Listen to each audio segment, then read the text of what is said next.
That happens too. Yeah, that's one of them. What was I or two?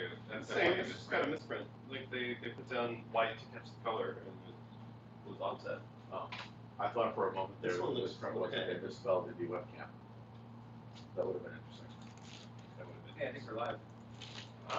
I should probably talk to Mom. Oh my goodness, is that happening? Yes, that was happening. What? I didn't have a tripod for my phone either. We went through, we couldn't get the TriCast together. We can't get, it won't book Windows. Like, it just, Yeah. we have it set. Why won't Windows work? I'm still out of all. You know how much gear I carried down for no reason? I'm using an iPhone now? It's, Hey, I it's did actually bring the designed for gears. tripods. It has Look HDMI. at this. Or is it mini or micro or something? It's actually micro. What's really annoying Probably hang a is, well, it's not micro, that's mini. I should have brought my hand. What's really annoying is Because it's on two computer, carabiners? this truly has a Why am I micro. hanging here? This has a, you cannot find a mini to mini cable. Seriously, that was inefficient. If you can find me one, I'll be really impressed. Yeah, there we go. I've never actually looked. I looked, I I can't have find mini one. to micro and micro Starting- to large. No, so to do it, I have to go from mini to regular, back to mini, We were supposed to to start. get this thing to work. Yeah, on where is this it? computer. I don't know. But if you ever happen to see one, I'm not asking you to look, but if you happen to cross one, please tell me where you saw it. Admittedly, this isn't the end of the world using two Did I cables. misread the schedule? No, we had to work The on also it. annoying thing is that I monitor thought- has a higher resolution than my laptop. No, it's designed for gamers. I don't know. They make a bunch of them, surprisingly. Was that it? Yeah, she's all set. Okay. I'm gonna just tell her we're running. But again, when you have a minute, could you log that computer into the IndieWeb account so it could broadcast on that rather than my personal one? Oh yeah. We'll do that after the. Yeah, sessions are until. Yeah, I have everything set up, and I took the bigger room because I had the tripod. Although if I'd known you needed a tripod, you guys have to tell me this before I leave my house. They're right up front. Oh, I need. If you want to sit at that front table, Marty, with a marker and a name bag, you can grab some markers out my bag. Wait. Like by the door. By the door. By the door. No, I'll that's get you fine. some markers. Straight down and to the right. You can be our official greeter. Hello, and welcome to IndieWebCamp. I just looked for the pretty logo. So I found it. That On the works. door. Good. Also, this is a square, right? So keep it We need to eat some sharp. I'm not sure about that. I can There are people who get lost anywhere. Oh, I see name tags. Where are they? Straight back. Straight back. Yes, it's I think I came up from the back or something. so straight here and to the right by the elevators. Then we'll know who everybody is. Except you, you have a little shirt for it. Oh my gosh, anybody have an iPad 1? at home. I do. I've been actually test on it. You can have that if you want. No, I really don't need I it. have enough. I have enough tech junk, It unfortunately. barely works. That's why I like that. Unfortunately. No, I understand. By the way, sorry about your I think it's a phone. card reader for an iPad. It's like an extension. So you can put Like- in a SD card in an Like iPad camera. 1. But again, sorry about your phone. Yeah, what do I you weep with you.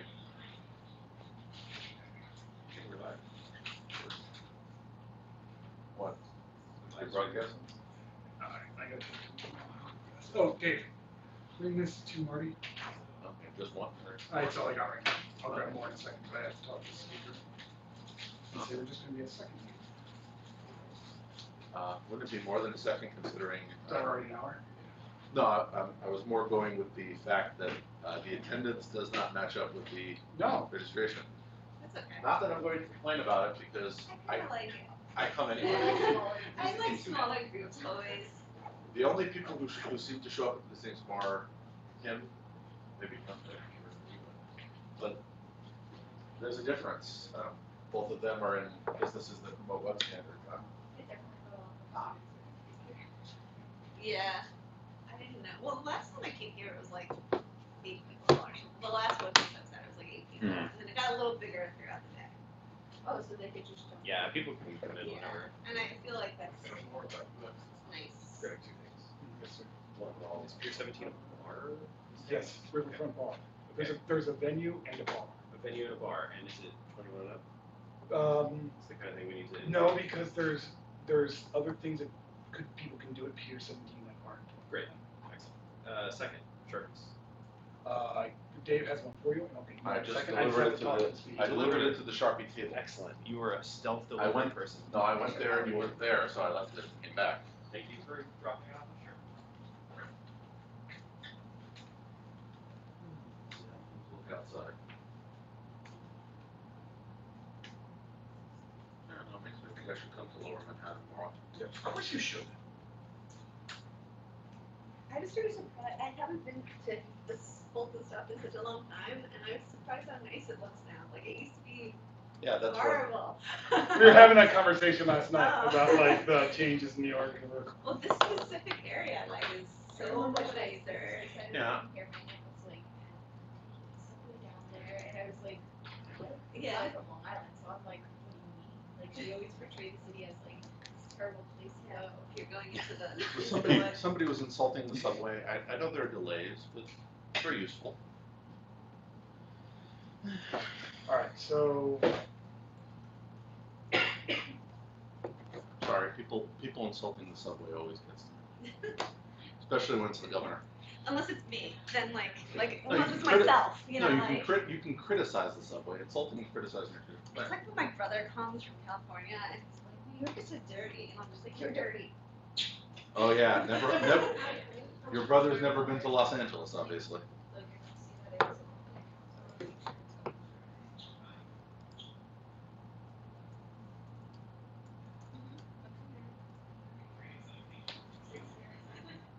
no, 1, 2, 3. 8, 0. 6, 0.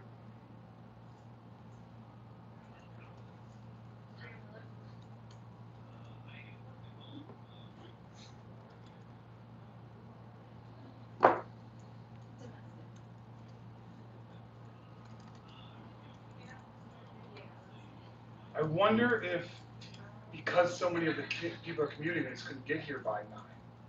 Possible. Very possible. I These was, are all things where we'll have to learn from.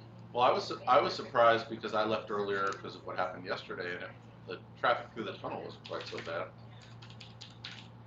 I guess all the diplomats don't get up early.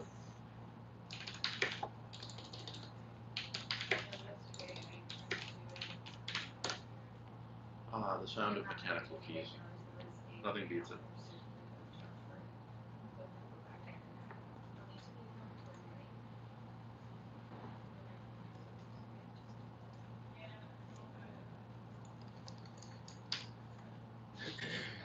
In a few minutes, maybe I'll push a new version of Indie off. Don't try to push it in 3 minutes. No, Matthias actually approved the the merge yesterday. Okay. I'm saying push the version so everybody can download it, not. We have a really rough live stream up right now. Link. Okay, we're I talking. need to push version 3.1.7. I will put her up on the monitor.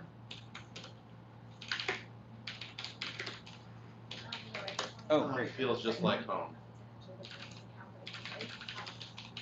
I brought the speakers over. I'm glad I brought them. Like, I think I'm gonna use these. This is a good call. What? I think this is a good call. And you. Right over here.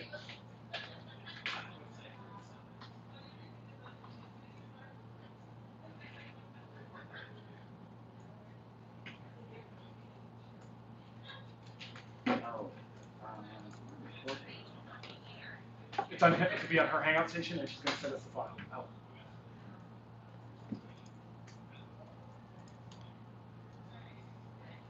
She posted her alert already. Did we,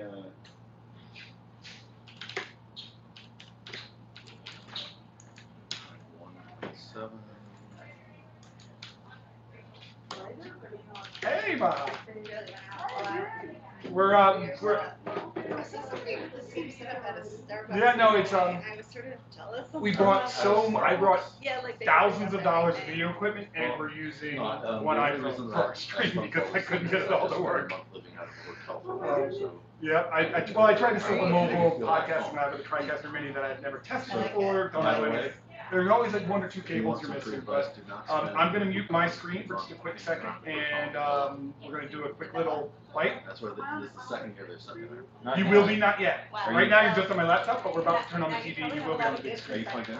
Yep. Why? Is it not TV on? What? Yes.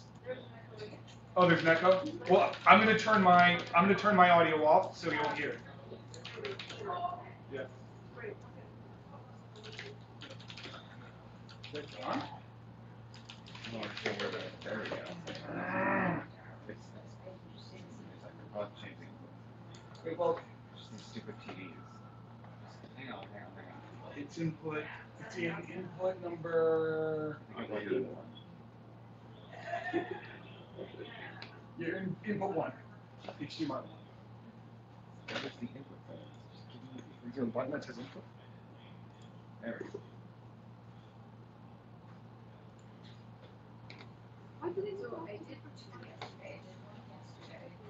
By the way, if you do actually want one of these things, Amazon. All right, we got you on the big screen. I'm gonna mute again in a second, but you can just These are keep all talking to all of our individual remote pieces. attendees. I'm glad to see everybody attending. So You need- No, Plug in this your laptop. comes with like a mini stand, mini power stand. Not, I wanted the bigger Yep. stand, so the stand that came with it would put it down by whatever it's sitting on. And this is where I go to somewhere. I need to go to like there's the new NYC planning page. Now I need to come up with the NYC like postman page. Like, you can't do this early because it takes a long time to commute to New York City, and everyone commutes in. Turn my volume up again.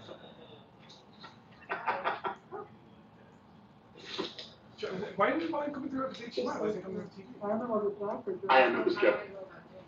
You know Joe, right? You said hello. You said hello. Like it's HDMI, right? I'm sure remember you should see the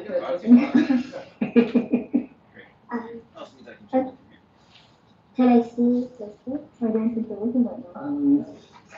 Yeah, he's in school right now. There's a picture.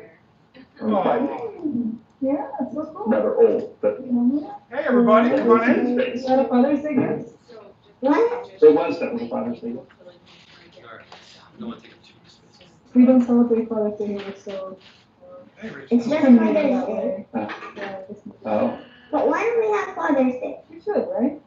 We Or we should. should have just Family Day, because not everyone has. How long are you in town, Rachel? Yeah. Through, let's see, a couple weeks actually. Not everyone has Yeah. kids. Oh, cool. Yeah, I'm actually thinking about moving out here, so, Oh. yeah. Nice. Moving out here from where? Chicago. Yeah. Reminds me, I have to go back there. Yeah? I never get to go to Chicago. It's a nice place a few months of the year. Yeah, but I once visited in January. which That's is the not a worst very time. nice place. Yeah, that's the worst time to visit. Fortunately, my friend in Chicago I was visiting doesn't live there anymore, so I don't have an excuse to end up in Chicago in the middle of winter. Yeah.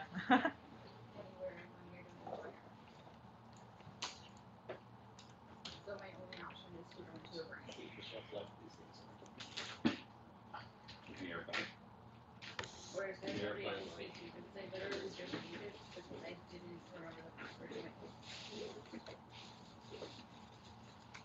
Since I lost my one kid status. So the way one of the one kid is that if you're on any domestic flight, you get any snack box. It's like one. So I would just always get one. Always got one. And then if I was hungry, I'd eat it. If I wasn't, I would sit.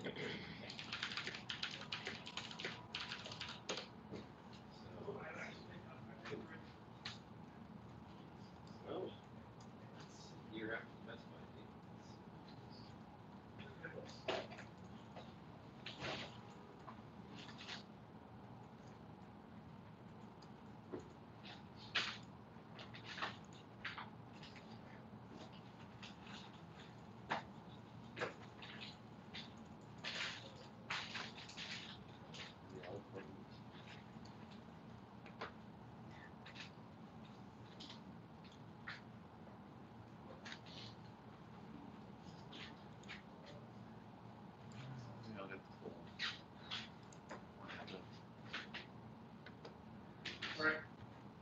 decided we need to do a spoof of the jerk, where instead of the phone book, my URL is here. The URL is here. I'm somebody.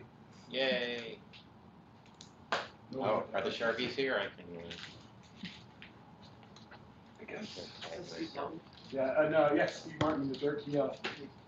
Yeah. It's a really like the movie could never be made. I've seen that. It could be never made now because he grew up in an adopted black family with no mirrors and didn't realize he was white until he was older because he figured out he couldn't dance.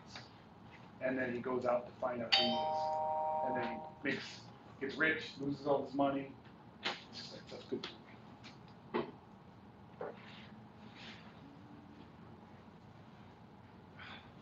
You can't call me anymore. This is my phone now. Oh no. Like it. And it was such a nice phone too. What? It's okay. I'm gonna get a note. By the way, I'm supposed to relay the message that since the stream is live, we should tell people that they should have zero privacy expectations from the door to here. Oh. I am merely a messenger on that Yep, because that's I always have zero privacy expectations. Martine, I'm assuming so. Yeah. Gives that. This is smart man. Weird places to sit that are out of view for folks that don't want to be on the live stream.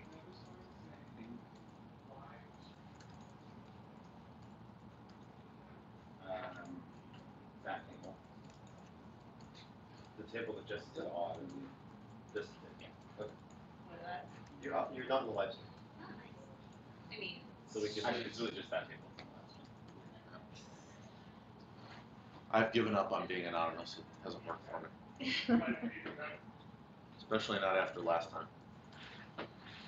What happened last time? All right, should we just get I don't know. Maybe I'm self-conscious, but it seemed like every time somebody put up a graphic, my name was in it. Like, okay, here's an example of people helping in the chat. Oh, there's his username. We might have a problem. Apparently, the door person didn't know what IndieWebCamp was and sent him to the main campus building. Oh, no. I'll help Melanie. The security downstairs? Yeah. He You had a want to list. get on the Wi-Fi? I was not on that list. Wi-Fi information is up Oh, there. I had a different one. Okay. Yeah. The table said something else. Oh, dear. Yeah. I got a ticket. Yeah, then you should have been on the list. Yeah. Jess, I don't think you have a register for a ticket, that's why. No, but he let me in anyway. He didn't ask any questions. That's good. It's because I look so great. You look official. Oh, user ICAM. I was looking for the network ICAM. Okay. Alright, which one of these things do I try to eat first? Let's see if we can.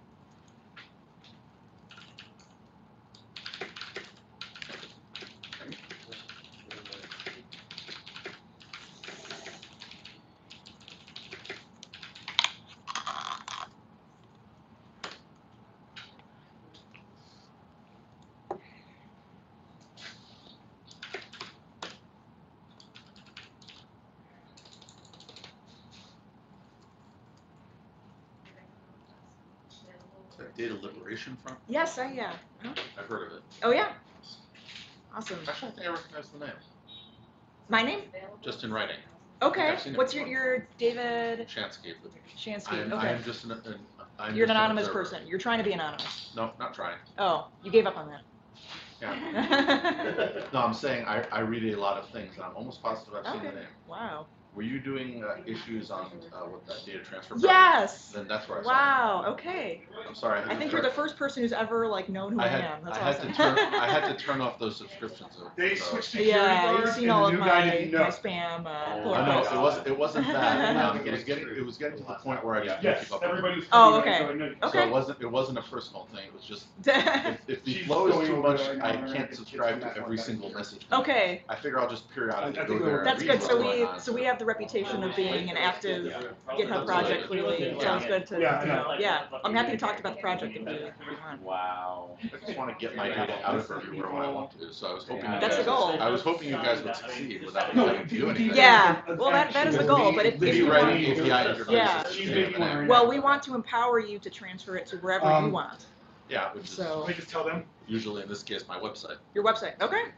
So everyone, just a quick update. We found out that people were being turned away downstairs. That's where like, Why? yeah, they didn't. They switched security guards, and the new security guard didn't know. Okay, But I know Maha, you're in Egypt. On wow. I'm in what? You're in Egypt on your time. Oh, is that your daughter? I've never met her. Yes, it is. Oh, this is so awesome. Okay, say hi to Greg. Hi. So what's I happening? want to They're turning people down because Yeah. people didn't know there was an event? No, they sent them to the wrong campus, but we have about 10 here now, but that's what's messing us up. And I know your time schedule is very tight, so I don't want to hold Yes. you up. Yeah. We're going to record this, but I think we're going to have to just have Maha go now, and then we'll jump into everything else. So we're just going to switch the schedule around a little bit, and I will have that reflected on the wiki. So give us 2 minutes, Maha, and then you can get started. Okay? I'll give you the cue. Okay, just let me know when it's time for me to go live. Perfect. Do that. Perfect. Okay. Thank you. The WM. Yeah, all those on-site problems. It Wow. can't be happening when you're not there. It's hard. It's so hard. What am I doing? Do I have to change the wiki? No, it's good. I can change it.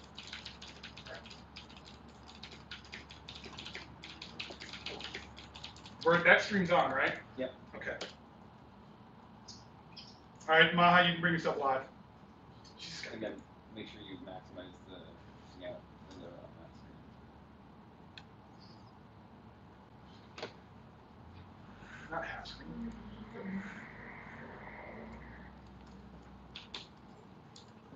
Oh, and let me turn off my, hold on, let me turn off my RC so I don't get a bunch of notifications in the middle of your talk. And make sure you mute microphones.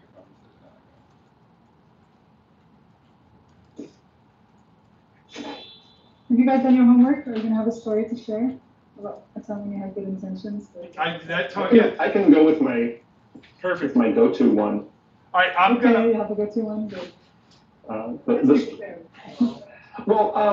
Baron Korleski and I once came up with a conference session called "Make Your Own Mistake, This One's Mine." Oh. And we actually did, and I've never told the other people's stories because it was a small group that we were trying to get to work as a cohort. And we actually did say this is a cone of silence conference session, but I'll tell mine. Okay, ready to go live. All right. Yeah, Great. So I'll ask you to do that really soon. Okay. I'm going to start the broadcast. Everyone okay with being on YouTube forever until YouTube It's a bit dies? loud, Yep. we're saying. A bit loud? Okay. Yeah. Greg, I got it, Greg. Greg, I got it.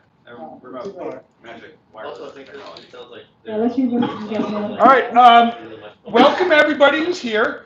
This is IndieWebCamp New York City, and we did have a slight mix-up. There are people coming in late, so there'll be people streaming in and out. We are live. Yep, we are live. This is Maha Bailey. I'm giving a keynote at IndieWebCamp in New York City. Thank you, Greg McVeary, for inviting me. And I have two people who are joining me virtually and folks in the room, which I can't see, but I know they're there. Apparently. I can turn my So computer. I'm gonna introduce myself and share some slides right now, but I'm also gonna ask folks who are listening to participate. So folks in the room, you can participate through the IndieWeb chat channel. And folks who are with me in the virtual room on Google Hangouts, you can also participate orally on the channel side. So first, just let me share my screen.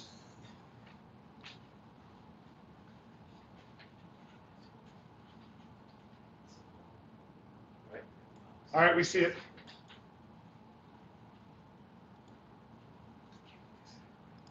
Okay.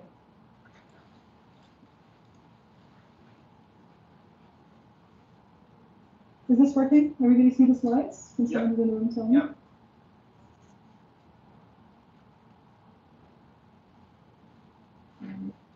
Oral confirmation, I think. Can you guys see the slides? You're muted. Oh, yeah. I'm well. Okay, great. Thank you. All right, so today, when Greg recommended a title for my presentation, I can't remember what it was exactly, but I wanted to focus on this, connecting the world, intentions and realities. And I mean it to be kind of provocative in the sense that connecting the world is such a hyperbolic statement to make. I mean, in reality, it's never really what happens is never really what you intend. I'm Maha Bailey. I'm an associate professor of practice at the Center for Learning and Teaching at the American University in Cairo. So I live here in Egypt in a liberal arts institution, and I work as a faculty developer mainly. And I'm also the co-founder of something called Virtually Connecting, which I'll talk about later on today. And speaking of connecting the world, there's a lot of bridges and hybridity in just my identity alone. The American University in Cairo uses American education system, but it's housed here in Egypt.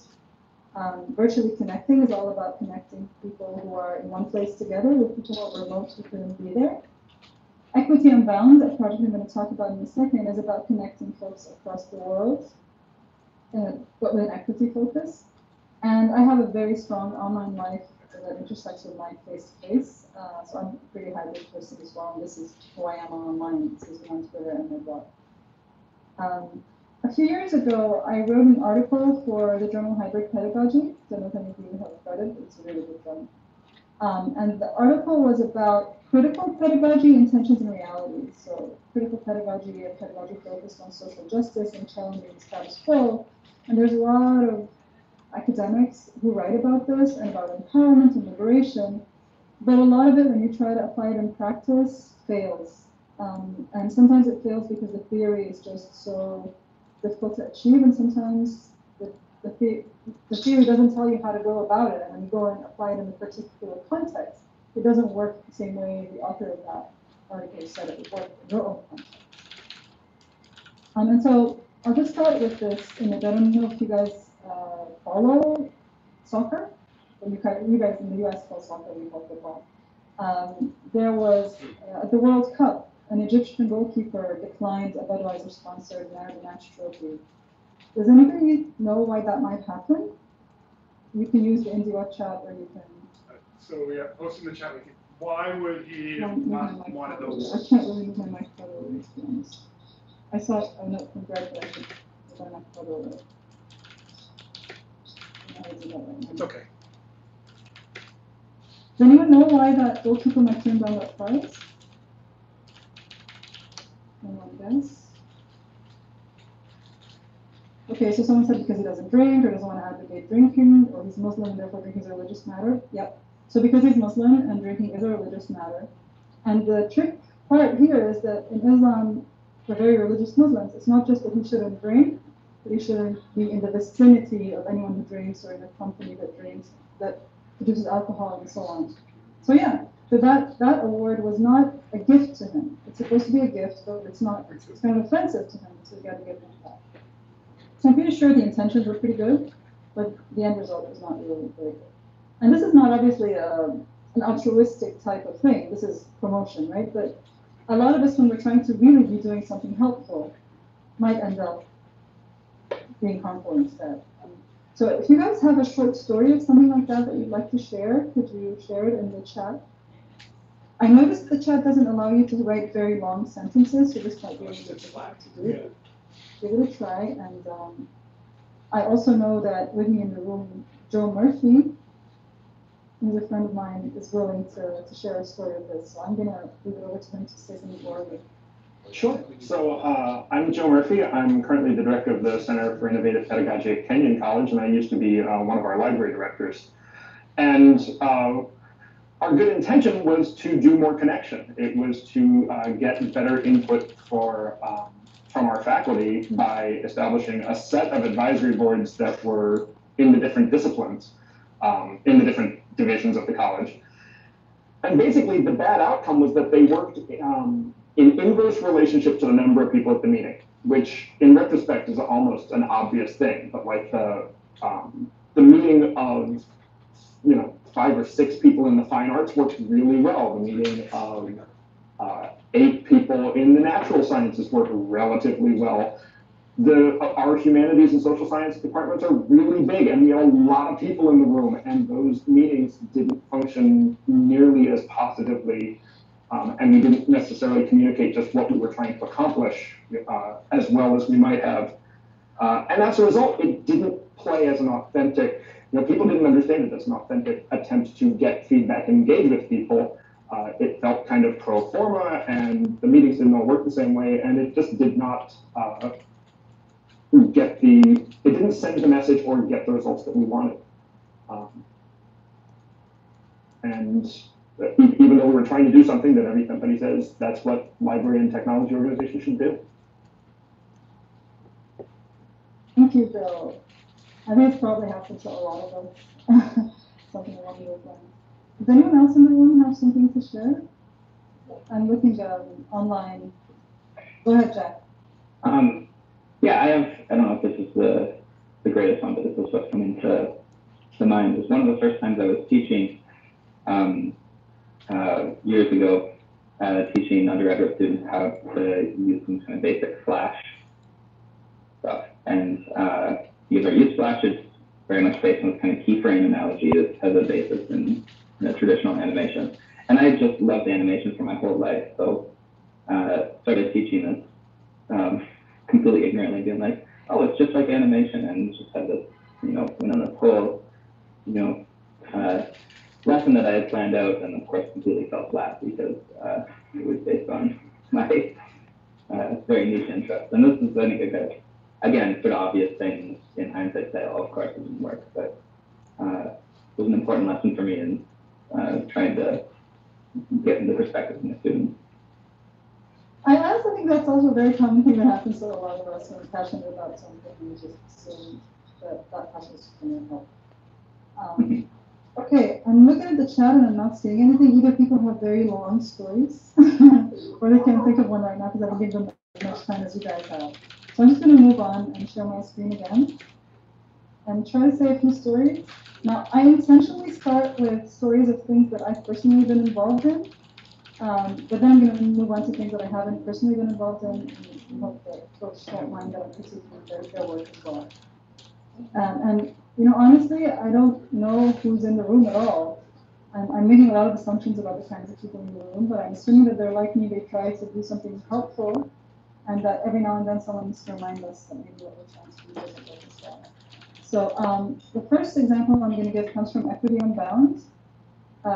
Equity Unbound is a project I'm working on with Catherine Cronin from Ireland and Liza Moore from New Jersey in the US. We're calling it an equity-focused, open-connected, intercultural learning experience. Our different classes in our different countries are studying similar things related to digital literacies and intercultural learning, and we want them to interact with each other throughout the semester. Also open to other people, and we're trying to do little activities so people can dip in and out if they don't want a sustained engagement. We're trying to do some synchronous and some asynchronous things so we can include more people. And we're trying to be careful about a lot of things. We're trying to make sure that, for example, the authors and videos that we show are diverse. They're not all from the global north. Trying to make sure that the focus is equity focused, but also the content and the activities have some elements of equity in it. And our motto was the only way to make borders meaningless is to keep insisting on crossing them. And that's why we have that. We found this picture of very blurred borders that are not usually the borders you find between countries. And one of the earliest activities we did was called the Twitter scavenger hunt. I've done this kind of activity with my classes a lot before. This was the first time we designed one together. And one of the activities in the Twitter scavenger hunt that has usually in the past been very successful is to ask students to take a picture of something up close or blurry or in a very strange angle and ask other people to guess what it is. And this kind of activity has worked very well in the past in making people question culture and context. Because some things are very difficult to guess depending on your culture, and some things are universal around the world. So I think, for example, last year someone posted a picture of a grater, and graters actually surprisingly look exactly the same everywhere in the world. But there are other things that look completely different. So I discovered, for example, my students put a picture of a particular thing that you use in makeup that I don't use makeup at all, so I didn't understand what it was even after they told me what it was. So it's an interesting conversation starter between people on Twitter with people they don't know at all, and it's fun. But then Greg McVeary, who's in the room in NYC, pointed out that this is actually a kind of ableist type of activity because we don't have, it's very visual, so people have visual disabilities can't participate. And so he pointed out this accessibility issue. And then we started thinking, well, of course, at first I was really upset with myself, how could I miss something like that? And then on the other hand, how do you include different cultures and you make a strong activity while also trying to take care of accessibility, which doesn't come naturally to a lot of us. But what came out of this was something really interesting. First of all, that we put out a call to Twitter to make the alt text for images a default rather than just an option. So this was Greg and some other folks on Twitter, like Kevin Hodgson, that we started writing this document together, and hopefully someday this open letter that people are signing can become a thing. But also, now that I'm aware of this, when I came to do this presentation, I Googled, well, I asked Google to tell me how to include alt text in a Google slide, and actually that's Google too. So I just do Control-Alt-Y on a PC, and you can put, every picture can have an alt text. So that was a really useful thing for me to learn, is that it's not a difficult thing to add, but if you don't think about it, it won't happen on its own. Because the technology currently doesn't force you to do it. Like, if you try to do an image on WordPress, there's space for all these things to fill, so it sort of does remind you to do it. It won't stop you from posting it if you don't put in alt text, but it's there. But not with Google Slides and not with Twitter and these things. The options are there, but they're not straightforward or obvious or defaults. You can find the open letter. The link is in my slide if you want to look at them later and see that. Another thing related to images is that a lot of times when I do all these online MOOCs and I learn with folks around the world, and even looking at Twitter and people using GIFs or pictures to represent something instead of explaining what they mean, is that they think about how images speak louder than words. And this was an image I created maybe 2014 or 2013, where what we think are symbols of something are actually culturally specific. And so, for example, in the West, a lot of times dogs are loyal or their man's best friend, and so I know a lot of people whose usernames on Twitter are about dogs. In a lot of Muslim countries and a lot of Muslim people think, well, dogs are unclean. And then dogs are an insult in a lot of countries in the world, including the US, right? So it's, what does it mean when you put a picture of a dog? Are you insulting someone? Are you saying they're loyal? What are you trying to say? Cows, in places like India, they are sacred. In the English, sometimes you can call someone a cow mean an insult. Cow is food. Like, which kind of thing are you trying to say when you represent a cow? Same thing with pigs, right? They're friendly farm animals, they're food, but in Islam, they're seen as unclean and as forbidden, and not a lovable animal. And I think, for example, I was shocked about the perception of pigeons in places like France that it's perceived as unclean, whereas for us in Egypt, people can have pigeons as pets and eat pigeons, and I don't know which other country. And you can go on forever with this. But it's always that we often think that we need to add images to things to make them more contextualized and to make them reach more people, but how do other people interpret the images that we post? And I'm going to move on now to talk about virtually connecting, which is a project I co-founded. And I want to use this quote by Sarah Ahmed about walls not appearing to those who do not come up against you. Virtually connecting started because I live here in Cairo, Egypt, and I have a young child, and it's difficult for me to travel to conferences, and there aren't many options for professional development near where I am. And what I was missing the most was not the conference presentations that were happening, because those can be live streamed or you can read people's papers or blogs, but I was missing out on the informal conversations that happen in the hallway of these conferences. And virtually connecting is a way to connect people. This image over here is folks at an event in the US, and on the computer they're talking to other people who couldn't be at the event, and they're having a conversation about what was happening at the conference. It's like a hallway conversation, but you plan it so that virtual folks can join in. And it wouldn't be like what I'm doing right now. Right now it's a live stream and I'm talking most of the time, but it would be more like the conversation I was having with Joe and Jack before the session started. Chatting. But the thing with virtually connecting is it's meant to challenge academic privilege and include voices of folks who rarely go to conferences, like graduate students and adjuncts, people with health issues, single parents who need to arrange childcare, and international and global South academics. But at the same time, sometimes it reproduces academic privilege. And we've been told, for example, that certain people who are shy never get to participate, or there are people at the conference who are marginal, and they don't get to even speak to keynote speakers, but we get to speak to them virtually. So we even take them away from the focus of the conference. And we're also told that sometimes we over-amplify people who are already quite amplified. And so we've been trying to change that a little bit.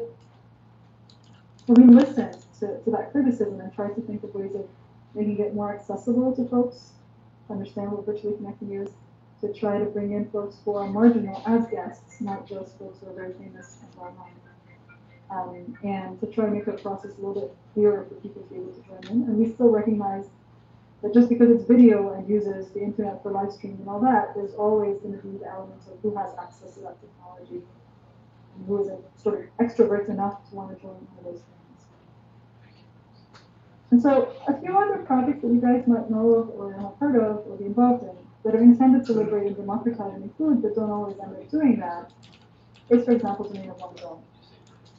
And you know, I have my own domain and I love my own domain. Thank you, Jim Bloom, and all those folks that we can all see. Tim and stuff, obviously. But one of the issues with domain of one's own, as it in the terms of being applied to, for example, university campuses, is that in Egypt, a lot of young people and some not so young people don't have credit cards.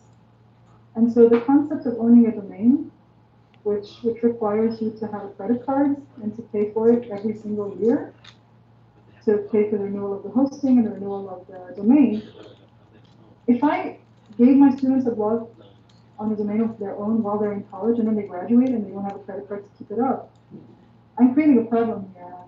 I'm sort of trying to tell them this is something valuable, but then I'm taking it away from them and they don't have the ability to keep it up. And those costs, I mean, I know a lot of friends in the US who have several domains that they own. And that drives me crazy because when I convert it to Egyptian money, it's quite a big number. And every now and then Egypt goes through financial crises and the credit card companies put weird restrictions. And so there's quite a few software that I pay for online that sometimes doesn't work for me anymore. So those kinds of things that seem like everyday nothing to you guys can be a really big deal to other folks. And sometimes giving someone something as a gift, like a domain of one's own while they're in college, makes them feel like something is important and needed and they start to get used to it when they could have lived without it, but you started it going and now you're going to have to take it away from them. So to me, that creates an issue. And so what I do with my own students is that they create welcome work for us, and then if they want, they can afford, they can buy one later on their own. But I'm not going to get them started that way from the beginning. They need to make those decisions when it's right for them. Another space that is supposed to be democratizing is Wikipedia. And I'm sure a lot of people know about the issues with Wikipedia in the sense that, yes, anyone can edit it, but there's also a lot of discussion that happens, and a lot of editors are white males. And so there's definitely an imbalance of power in how gender is represented on Wikipedia. There's a lot of issues where there's a lot of aggression against certain women to be able to edit Wikipedia with certain points of view. But there's also on the other side some people who are doing feminist hackathons, trying to improve the articles on female characters and female biographies on Wikipedia. There's also the fact that Wikipedia sometimes reproduces power imbalances in history, for example. So I always give this example of there was a war in 1973 in October between mainly Egypt and Israel. And the version of Wikipedia in English that tells this story is the Israeli version. And the version of Wikipedia in Arabic that tells the story is the Egyptian version. And they have the exact same facts. And they have completely different conclusions. And so if you only go to the English Wikipedia, which anyone can edit, but the majority and the power goes in a particular direction, you only get to see that side of history. And if you go to the Arabic one and you don't speak English, you'll get to see that history. So there's still, those two versions exist, but not the same people are seeing both versions because Wikipedia only allows one version to be clear. The controversy is there in the back channel, but most people don't look at the back channel, they just look on the front page. And a lot of things related to open education are meant to do this, to democratize and to liberate, but a lot of the times they fail in practice. A lot of times because the people making the decisions are not the people who will benefit from them. And I think participation, like parity of participation, is one of the things that we need to work on in every project that we do where we're trying to be supportive of others. People are different from ourselves. I use this image in my class, and I'm sure many of you have seen a version of it. And it's supposed to compare equality and equity. You may have seen a version of it where there were people trying to look at a baseball field, and one of my American friends told me the problem with it is it's looking at a baseball field. And I realized that most people here in Egypt, when they see that image, they don't actually realize what's on the other side of the fence because they've never seen a baseball field. So I like this one a little bit more because it has like an agricultural example and everyone's trying to reach an apple. And when I was creating the alt text for this image, it was kind of funny trying to describe it without putting my interpretation on the description. This was an interesting thing to do, but I'm curious what people are thinking when they see this image, and I want to critique it. So I don't want to just say the image does that, because it does demonstrate a difference between equality and equity. But I also want to say that there's something missing in it. So what do folks think of this? You can look at the chat. Low-hanging fruit, I like that one.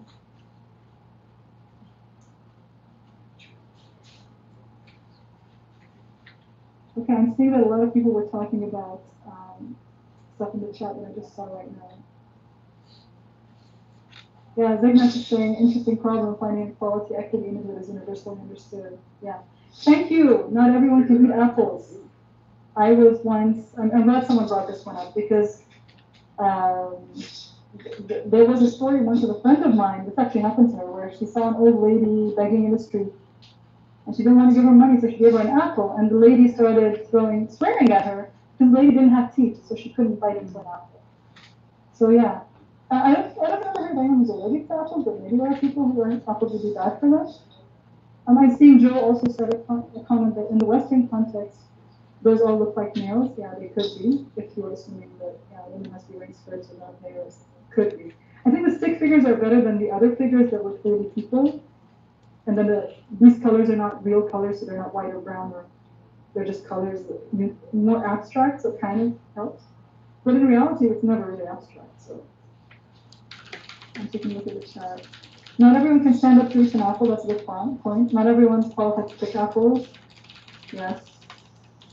Someone's getting a vineyard vibe, okay. Yeah, so one of the things, not everyone can stand up to get the apple, so that's assuming that everyone's going to stand up. One of my students once said, looking at the image on the left-hand side with someone jumping, you can also think that, what if someone is fit? So you can be on a very low level to start with, but you're fit so you can jump up high, whereas other people can be on a tall but not able to jump, and so those things. Obviously, the yellow guy is not even trying the first time around, the second time they off.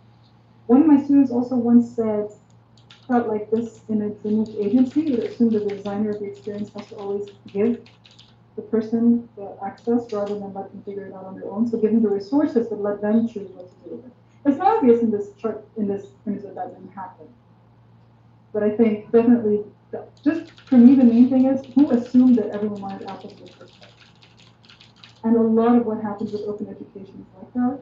I think a lot of thinking about something like the open source movement and, oh wow, look at how great that is, ignores the fact that not everyone wants to spend their life coding. I was telling Jack before we started, I'm a computer scientist originally. I know how to code, I know how to create neural networks.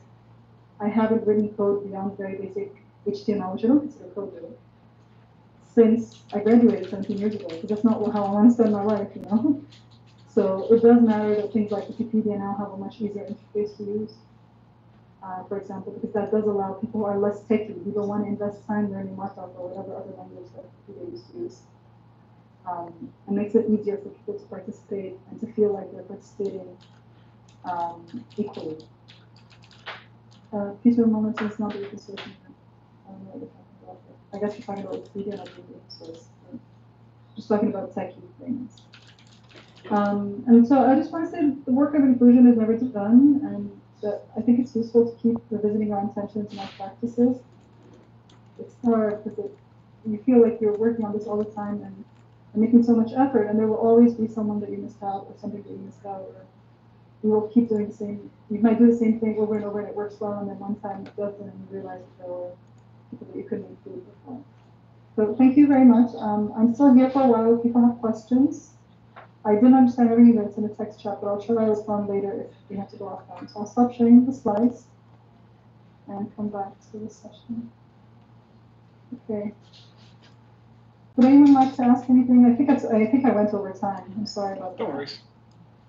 It worked. Oh, muted. Maha, thank you very much. I think it was. Come on in, gentlemen. You guys here for the IndieWebCamp? No, we're not. Okay. So I wanted to thank you for coming in, and we can open it up for questions. Part of our goal is expanding IndieWebCamp out of just the global north. And so I think doing the outreach with you is the way to do it. And me personally, is I'm trying to trace that history of IndieWebCamp and all of our distributed online courses, because they both started around the exact same time. Actually, you could find old CCK, Stephen Downes' first course. You can find that archived all over the web at about the exact same time. So there's a lot of crossover, and it was like two forks that I think we need to bring back together into the same road. So thank you very much. Any questions? Oh, and Maha, the next keynote speaker is actually the UX designer from the Wikipedia Foundation. So that worked out. Yeah. Any questions for anyone? All right. You're welcome to hang out in the chat as long as you want. The short sentences in Slack. That's that's IRC Slack bridge. So that's like I see. yeah. So when people write really long things. Yeah, that's good. I think that made it difficult for people to tell stories, though. Yeah. So we'll tell stories all from our blogs, and then they will all show up in our feeds. That's where we tell stories. Tag me on those. Will do. All right, Maha. Thank you very much. Thank you so much. I'm gonna go off the air now. Thank you. Bye.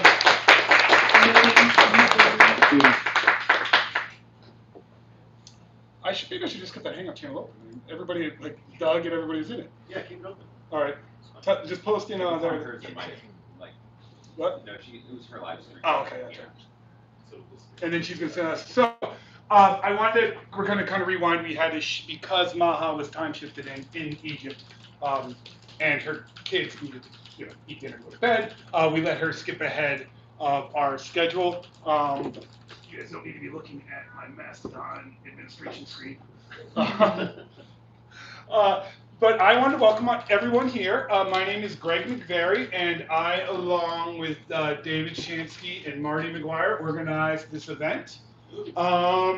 And we also have with us Tantika and Aaron, who were founders of the IndieWebCamp movement back 10 years ago, actually. A decade of time. It was 2008. So 2011. Oh, short 10. Yeah. All right, so I'm an English teacher, not a math teacher. I was a math teacher though, so it's pretty. Now you can be early for the 10-year anniversary and start planning the party.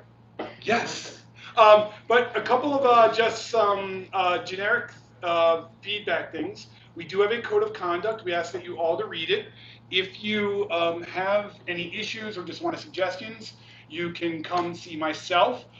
Jess Klein has also graciously volunteered to act as a reporter in case you are uncomfortable with me or just would like to speak to Jess. There's two of us. If one of us isn't around, you can do so with that. Now, IndieWebCamp's a little different. How many people have ever been to an unconference before?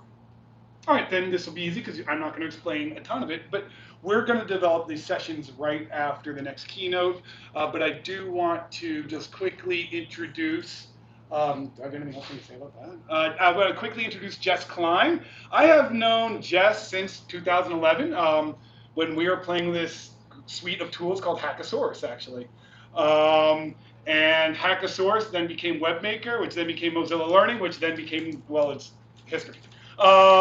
So with that, I want to welcome up Jess Klein. Thanks. If you need me to set you up with that, there's your microphone. Yeah, dongle or HDMI, you need. I have them all. I have this new computer. Probably the HDMI. No, I have Thank you.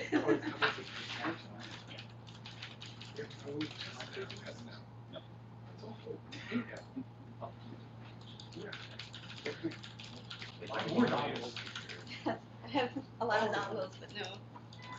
And I'm blocking the camera.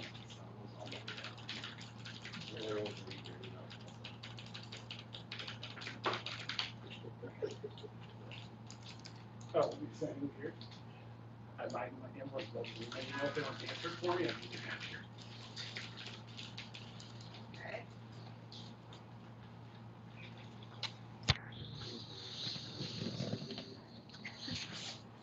Is my screen up? Yep.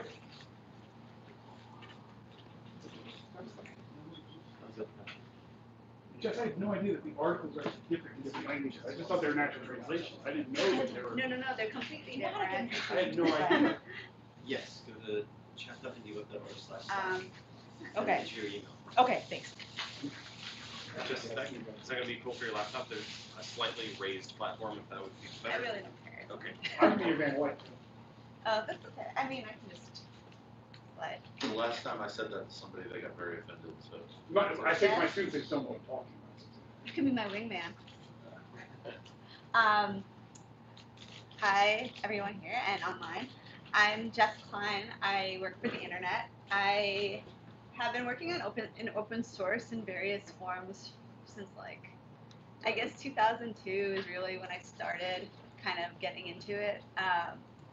My background is actually I have an undergraduate degree in art history and chemistry, so nothing related to computers, and I worked in museums for a very long time. And then I realized I didn't feel like my work was very accessible to larger audiences. I was specifically at the time working in a museum, actually in a really great museum in New York called the Ruben Museum of Art. But I was working with a lot of Tibetan artists who couldn't see their own artwork, and at the time I discovered this amazing thing called QuickTime VR, and I started making these sort of in situ kind of virtual experiences, and that kind of opened me up to the internet. And I kind of left museums and started kind of hacking and learning how to sort of design for these kinds of different communities. And what I learned along the way is that there aren't actually a lot of designers in open source communities, or at least the communities that I was interested in.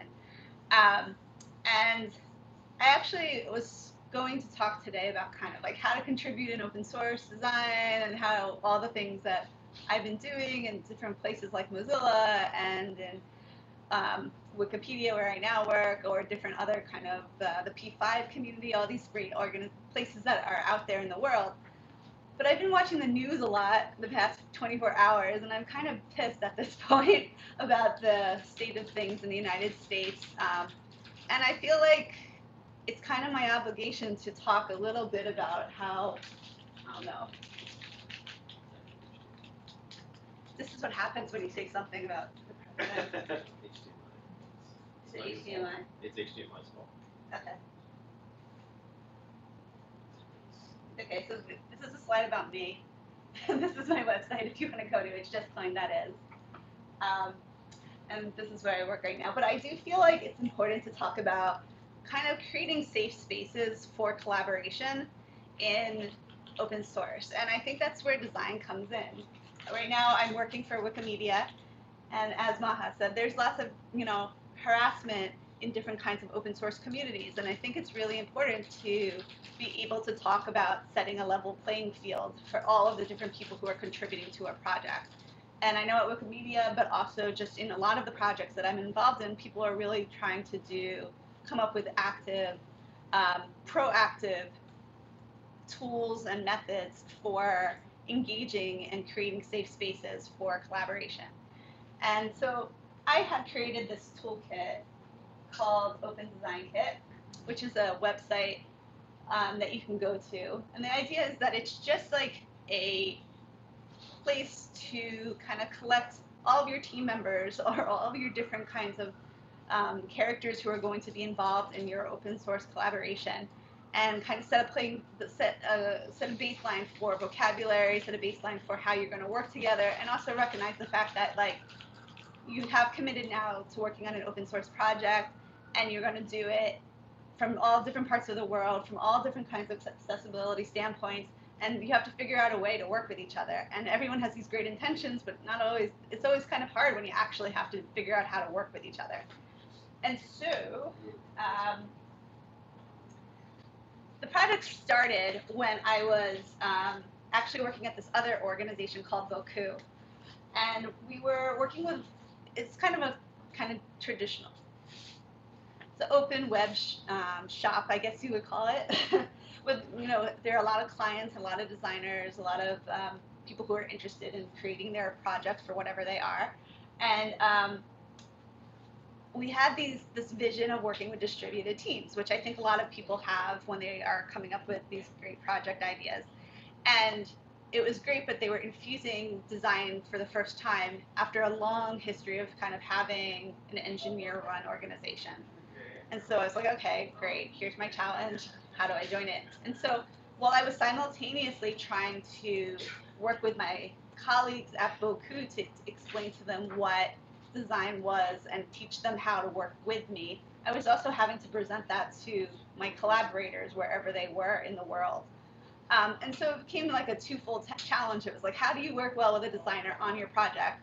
And also, how do you introduce design on a high level to people who are looking at your project.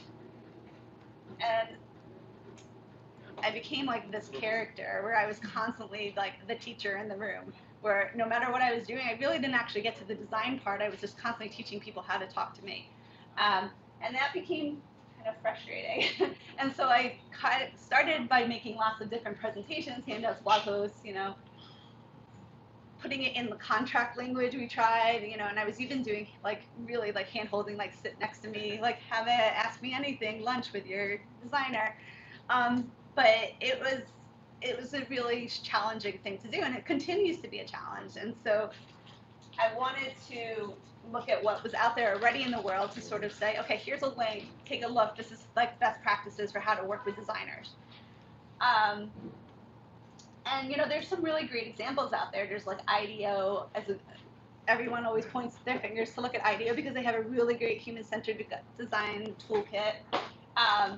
I would also pull out 18F and the UK government both have really great design principles and method cards and things that you can really use to sort of help you get a grounding in terms of basically like DIYs or how-tos for design. But the issue that I have with all of these is that, one, when I was working for another organization, it's really hard to say we're using IDEO's style guide or we're using IDEO's toolkit when you're like actually trying to work with your own clients. The other thing is that all of these guides, they really dealt with like sticky note conversations that you were doing in the same room at the exact same time, and you could read people's expressions and empathy and feel everything that you're doing in that moment. So it was really exciting, but we really wanted to like kind of get on the same page get on the same page but not be in the same space. It's like the ultimate bottom line. And we kind of needed something that was like white labeled or more open so that anybody can use it at any time and feel like they can also contribute to it. Because one of the things I realized is that there wasn't always one way to do it. So we incubated this kit by creating personas. Originally we started out by doing it 100% like on GitHub, kind of coming up with different things that were specific to, at the time, this place I was working, Boku, this sort of design shop. But then we ultimately decided that we wanted a minimum lovable product as opposed to a minimum viable product, because the minimum viable product for this was basically like an engineer working with a designer and it being a success. But we didn't want just that. We wanted something that was a great experience that people would actually want to continue to repeat and rinse and reproduce. And so what we ended up coming up with is what is on opendesignkit.org right now. So it's just like a very simple first attempt of having different kinds of methodologies that you might use if you're trying to, collaborate on something. So this is a simple clustering activity, for example, figuring out what visual style you want for your design, and figuring out how you can use different kinds of tools to sort of leverage that open spirit that you have in your project. And so we were really intentional about the kinds of language that we used in the toolkit so far, so that we can really figure out ways to engage with people and so that people feel welcomed into the project and so that they can both read it, learn from it, and contribute to it. So one way we did that is we have one way to do it rather than here's the way to do it. If you're doing brainstorming, we try to use inclusive language. And right now, so far, we've tested it with a bunch of different organizations. A lot of these are admittedly organizations who I've either been doing it with freelance for or have brought it to. But right now I'm sort of in the testing phase to see like what would it look like if we started working openly in practice as well as also creating open source tools, which is a high level meta topic for nerds. And so a lot of people use it primarily for the design phase, high level picture. So like when you're talking about a project, this often is like the entry point of confusion because people don't understand where they are in the process. You're like, oh, actually, we are making something. right now. But like, what are you making? Are you making something that you've already explored, you've figured out, you've already made a definition for? Just like kind of articulating the design process can often bring the team together. And so that's something that we've started on, and I think is going to hopefully evolve. But connected to each phase in the project, in the process, are different kinds of methods that you can use. And the methods are never really like tied. Like for Explore, there's not like 20 Explore methods. Like I think it's a little bit more like organic and kind of like Wikipedia, like everyone, the idea is that everyone will be contributing to it so that it's going to evolve over time. And so a lot of the tools, this is like a hypothesis tool, figuring out jobs to be done or user stories or things like that, looking at the ways that people are doing it and kind of breaking down the barriers of having to do it in a very specific way. Some people are writing these stories out in GitHub, some people are writing these stories out in like, whiteboards, some people are doing it in the sticky notes. It's important to be able to figure out kind of what makes sense for your specific situation of work. I just wanted to show a few examples of how it's being used right now. People have been taking the kind of different tools, methods, and they've been kind of linking them to them in their project plans so that everybody is aware of what the goal is. And there's no sort of like secret design team working behind the scenes and gonna make everything beautiful and happen. Like everybody is working openly. And I think that there's this constant kind of misperception that designers are going to like hand draw, make everything, make it beautiful, put it in a package and throw it over a fence for engineers to perfect and implement. But the idea is that we're actually all on one team together, and so we should all be working openly together. Another project on this is Greenpeace, an example here. And one of the simplest acts of sharing your design work is writing about it in process when it's messy. And I think that's a hard thing for a lot of designers to do and design team members, because it's hard to say, this is a rough idea. And a lot of people who I work with who are on design teams do feel uncomfortable putting out unfinished work. But what I've come to realize is that the best way to get feedback is to put messy stuff up. If you put out really clean, beautiful, high-polished mock-ups, you're never going to get the real feedback you want, because people are going to be afraid to kind of engage with you in conversation because they're going to think, oh, I don't want to mess up her process, or I don't want to interfere with something that's already being worked on. So I encourage the mess. I say get messy, and get messy really early on in your projects, so that way you can eventually, get to a place where you feel like you're tidying up together. Maybe it's a hugging point. So after I left Boku, the project kind of joined me, and we sort of have been calling it a community reboot right now. So it's taken out of the stewardship of Boku, and it's kind of the project itself is an open source project, which is great because that was always the point. The point was never to be associated with one specific organization. The project was always to be sort of like a goal of working with many different communities on many different projects and kind of getting messy together and figuring out what works for different people, because we know that it's not going to be like a literal kit in a box where you can pull it out and say, here's how you do personas, here's how you do interviews or brainstorms. And so now it's community maintained, and so that means it's really messy. And we're trying to figure out kind of the next steps for it and what will make sense for it. But I think just the fact that these sort of projects exist in the world is a good thing. I think it's exciting that people are working hard right now to, create that safe space, to make sure that we are all working together in a way that everyone feels comfortable, because the whole point of working on an open source project is that you do feel included, and that you do feel like it's something that you can dive right into at any given point, and that you don't have to, you don't want your good intentions to get misinterpreted. We have an awesome community already. You can totally join us. And so we've been given some feedback in terms of things that we are doing wrong, and I just wanted to share some of that just to be open and transparent about it.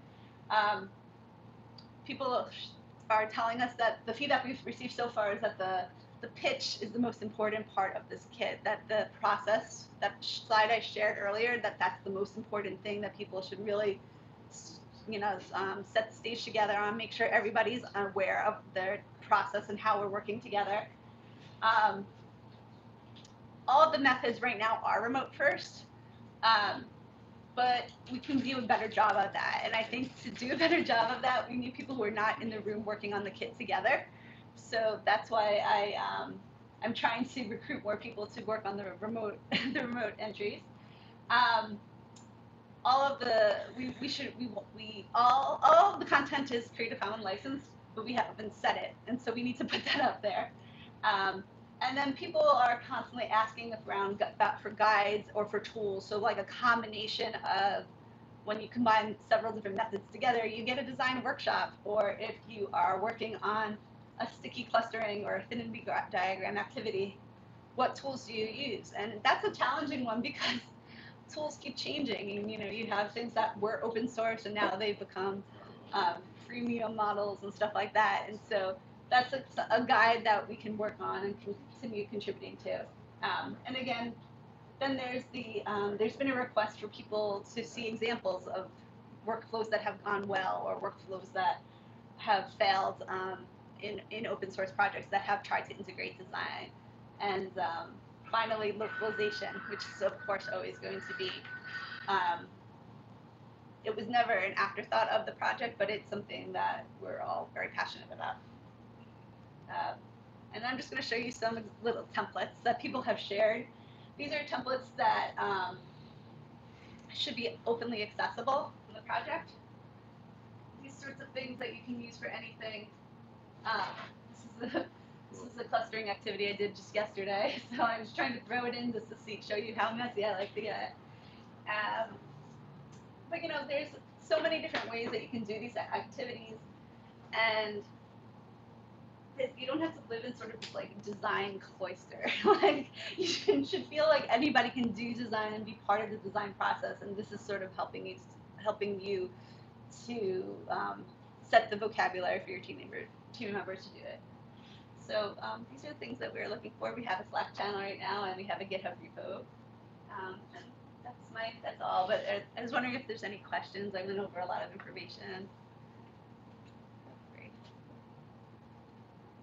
And Jess, one question I have, and this worries me for some that seems to happen, is how do we, when we're making up backstories, how do we avoid our biases in backstories? I think I see it a lot. Yeah, it's a good question. The question's about kind of avoiding your biases in your persona creation. I would say that you actually shouldn't avoid it. I think you should recognize that you will have biases, and then I think you should just go for it, and then try to acknowledge as much as you can in terms of like, I'm coming in as a white woman designer from New York. I'm writing it. Obviously, I don't have the same experience as somebody who's in a different gender, a different country, a different economic situation. So if you start to do that and then you start to reach out to people, then you'll eventually go through this iterative process where people can react to your work and tell you, actually, you're wrong, and that's the goal you want. You don't want people to constantly be saying, yeah, this is the right thing to do. You want people to say, actually, you got this totally wrong, and I'm going to show you how to do it right. And that's why open source is a great place for design, because there's so many people all over the world who can actually fill that role and tell you. And there are a lot of people who are very happy to tell you when you've done something wrong. So I think you should embrace that. Any other questions? Ask me anything. Ask a designer anything. Yeah. So how does somebody with like no experience in like anything with this like get involved in something? With what? With the kit or with like design and Design the kit. So the kit you can jump on to, I would say jumping onto a Slack channel or going to the website and checking it out first. The easiest way to really get involved is just like go to that website, find a method and try to do it in your work. Try to incorporate it in your work somehow. And if it works, great. And if it doesn't work, tweet about it, comment about it, go back to the GitHub and say, like, I actually did this and I found it completely wrong and here's why. That's the easiest way to help us. especially if you're an engineer type. Like if you're on a project, you often are like aware that usually what happens, I've been told, is that you're aware that you need a designer. You don't have a designer, so you're going to do what designers do, but you feel like you're going to do it badly. But you don't have to worry about that, really. Here's a community of people who actually have created tools, who recognize that this is a problem, and are helping you to figure out how to insert design into your workflow, and helping you to get past the big D of design. It's actually, design is something that is supposed to be an equalizer. It's like you ask questions and you come up with answers. That's something that engineers do and designers do. So I think that that's the easiest way to sort of enter this world. How do other open source communities attract designers? Oh, that's a good question. How do other open source communities attract designers? I would seek designers out, Like, designers inhabit many different areas online, like whether it's, a lot of UI designers use that website Dribble, a lot of, community folks like myself often are in places like Pinterest. There's also areas of, communities of practice everywhere. So I would just look for the kind of person you're looking for in those communities, and just say, hey, does anybody know design? Or hey, I need help with this problem. Usually asking for help with the problem, not asking for the person to help with the problem, is how you're going to get the person who you need. Cool. Well, if you need anything, you can chat me on the Indie web chat, or on Twitter. I am just fine. So thank you.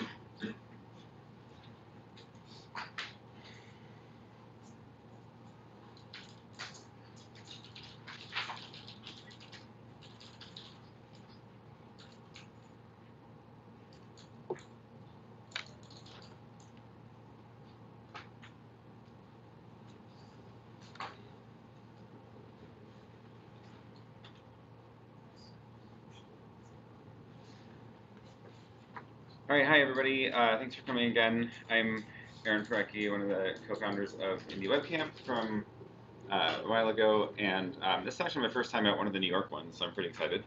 That's cool. I want to give a little background about the IndieWeb and talk about social readers, which is the exciting thing that has been happening in the last couple of months.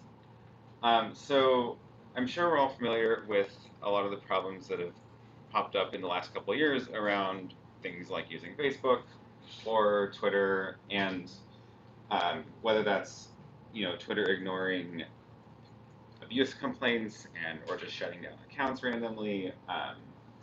And over the last several years, they've done a lot to really stop third-party developers accessing and building apps and trying to take control over their platform.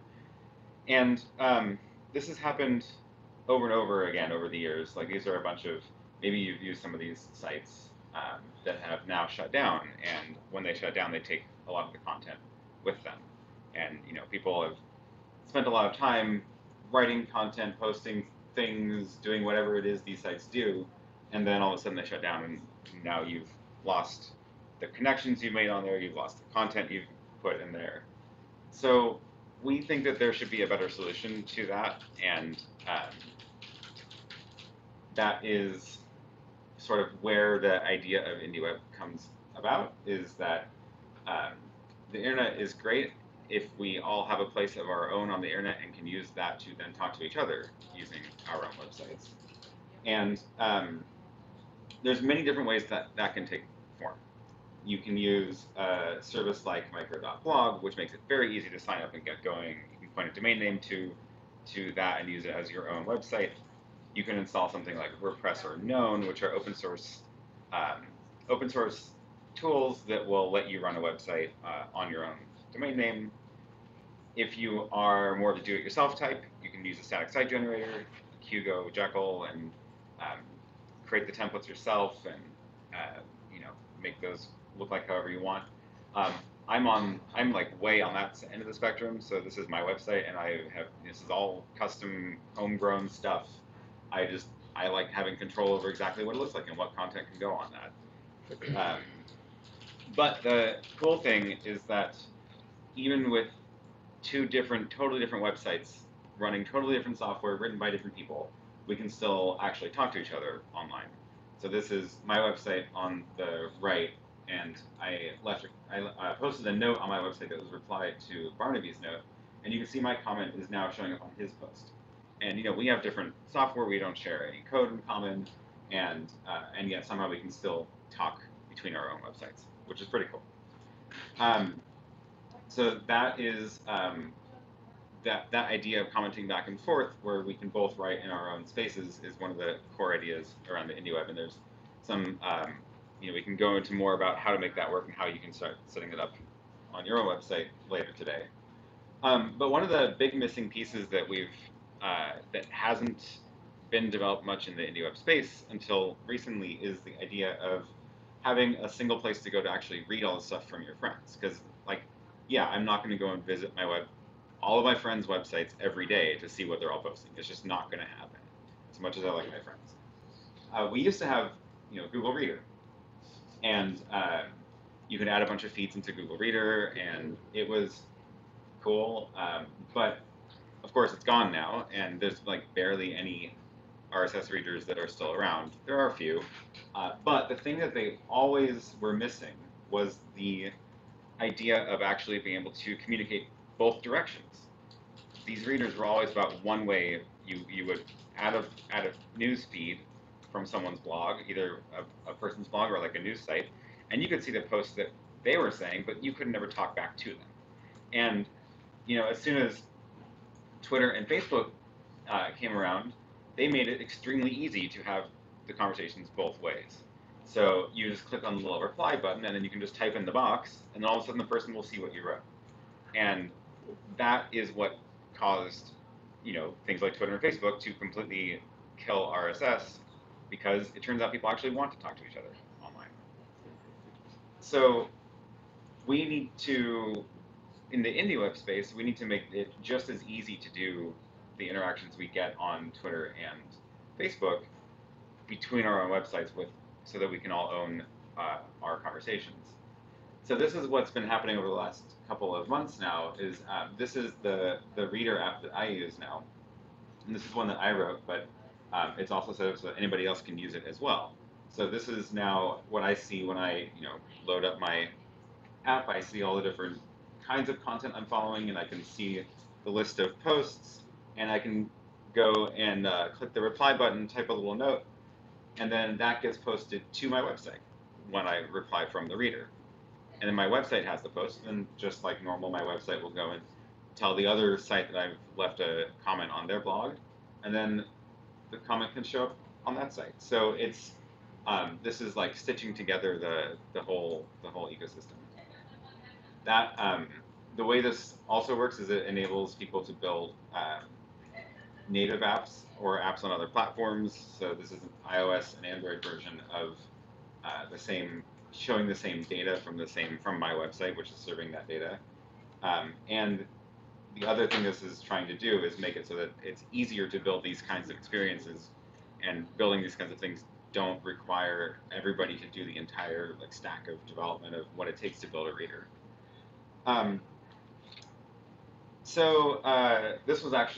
This one is a JavaScript app. This was the sketches of the app from last year's IndieWeb Summit in Portland. And this is where this idea kind of started taking form. And then this is now the live version of that app. This one's a JavaScript app. So it's you can see it's my view of the people I'm following. And if you log into it, you'll see something completely different based on who you're following. So that is something that I've made this service publicly available as of IndieWeb Summit this year, a couple months ago. So you can go and sign up, and basically what that does is this is the thing that is responsible for managing who you're following and finding all the posts and collecting them and storing them in this thing. And then when you log into one of these apps, you can use any of these apps to read all that content. I also made a WordPress plugin for it, so if you have a WordPress site already, you can just go and like search the plugin store, install it, and you'll be up and running. If you're writing software from scratch to make this stuff work, then there's a bunch of building blocks that will do various aspects of the problem, whether it's commenting back and forth between sites or fetching feeds and parsing out the text of the posts. And there's a handful of specs. These are a few of them. IndieWeb.org/building blocks has a list of even more. So if writing code is your thing, that's where to go to read more about that. But I also want to close with some of the core principles of building on the IndieWeb. So when we're talking about building things that work in this space, we like to focus on building things that you will actually use yourself.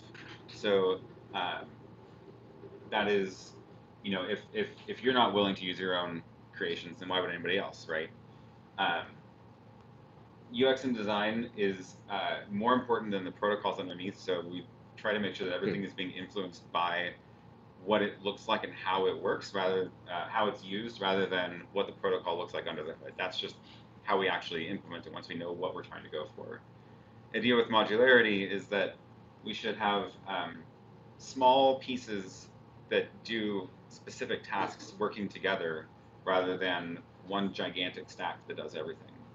And then plurality of projects is really important as well, which leads to a healthier ecosystem overall of we're not all working together to create one piece of software. We're working together to create a whole ecosystem of software where there's a bunch of different projects and they all can work together, but there's value to having a wide range of projects written in different languages for different platforms with different requirements, making different assumptions, but we can all cooperate and interoperate on core aspects of that. So that's all I have for the very brief intro. Hopefully that helps set the stage for the types of conversations we'll have over the next 2 days.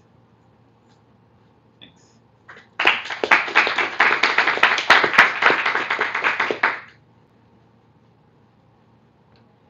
And now, you want to kick off the... Sure. I have a bag that's got a piece of paper behind Post-it notes. So, all better done. So, what's going to happen next, and I might be leaning on other people to help me describe this, is we are going to design these sessions for the rest of the day. We'll have 4 breakout rooms. There's not that many people here today because some people got sent away this morning. And if I got sent away, I'd probably I'm out. I'm not coming back. But hopefully they'll be back tomorrow, or people will be coming after school or tomorrow. But what we're going to do is we have a session grid on the wiki. I'll pull that up on the thing. Sorry, my phone died this morning, my computer just died, and I was doing help desk the whole time. So it's a little discombobulated today. It's one of those days where it goes back to those intentions to realities. My realities have been way different from my intentions this morning. So let me pull up the session grid, and I will get out our Post-it notes. And you guys should think about, we really want you to be able to propose your own sessions. And then we'll come up and design them all. How many people here actually have their own website already? All right, so that's perfect. How many? And then if you could decide, we can work with you. You can develop sessions. You can build new tools, or you can learn to add IndieWeb tools to your website. And if you don't have a website, we're willing to work with you to build your own. How many people build your websites in WordPress? All right, look at that, Dave. You might actually have time off today. That is very rare because usually 90% of the hands shoot up. And then Dave runs around playing, because if you need help with anything WordPress, Dave is... That's a lot of pressure on me. Yeah, I'm just saying, you're free of pressure, it looks like today, Dave. It means you have time to figure out how I can receive web mentions. So what we're going to do is, let me plug this in and pull up the wiki, and we'll make the session grids.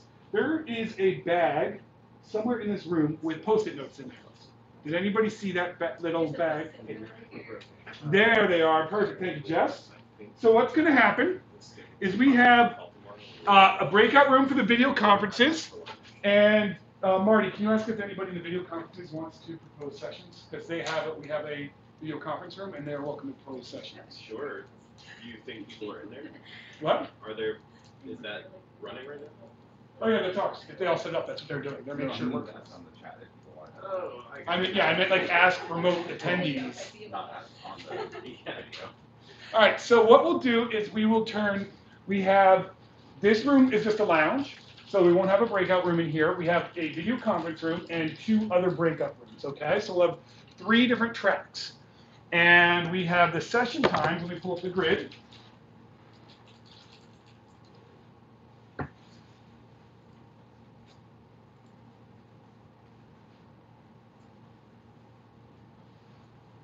Oh, do we do intros before grids? Usually? Sorry, what's the question?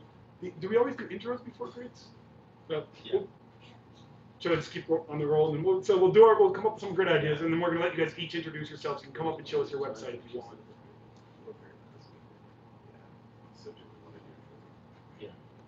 Do intros first? All right, I'm switching gears, and we are going to go do our intros first because I've looked at our agenda.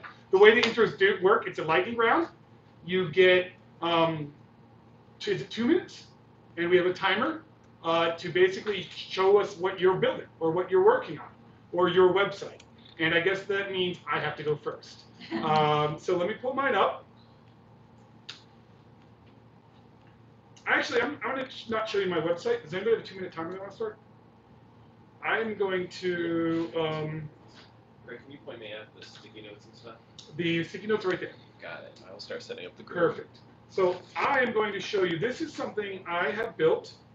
I am a college professor, and what annoys the heck out of me is everyone in the world, every college has the same exact classes.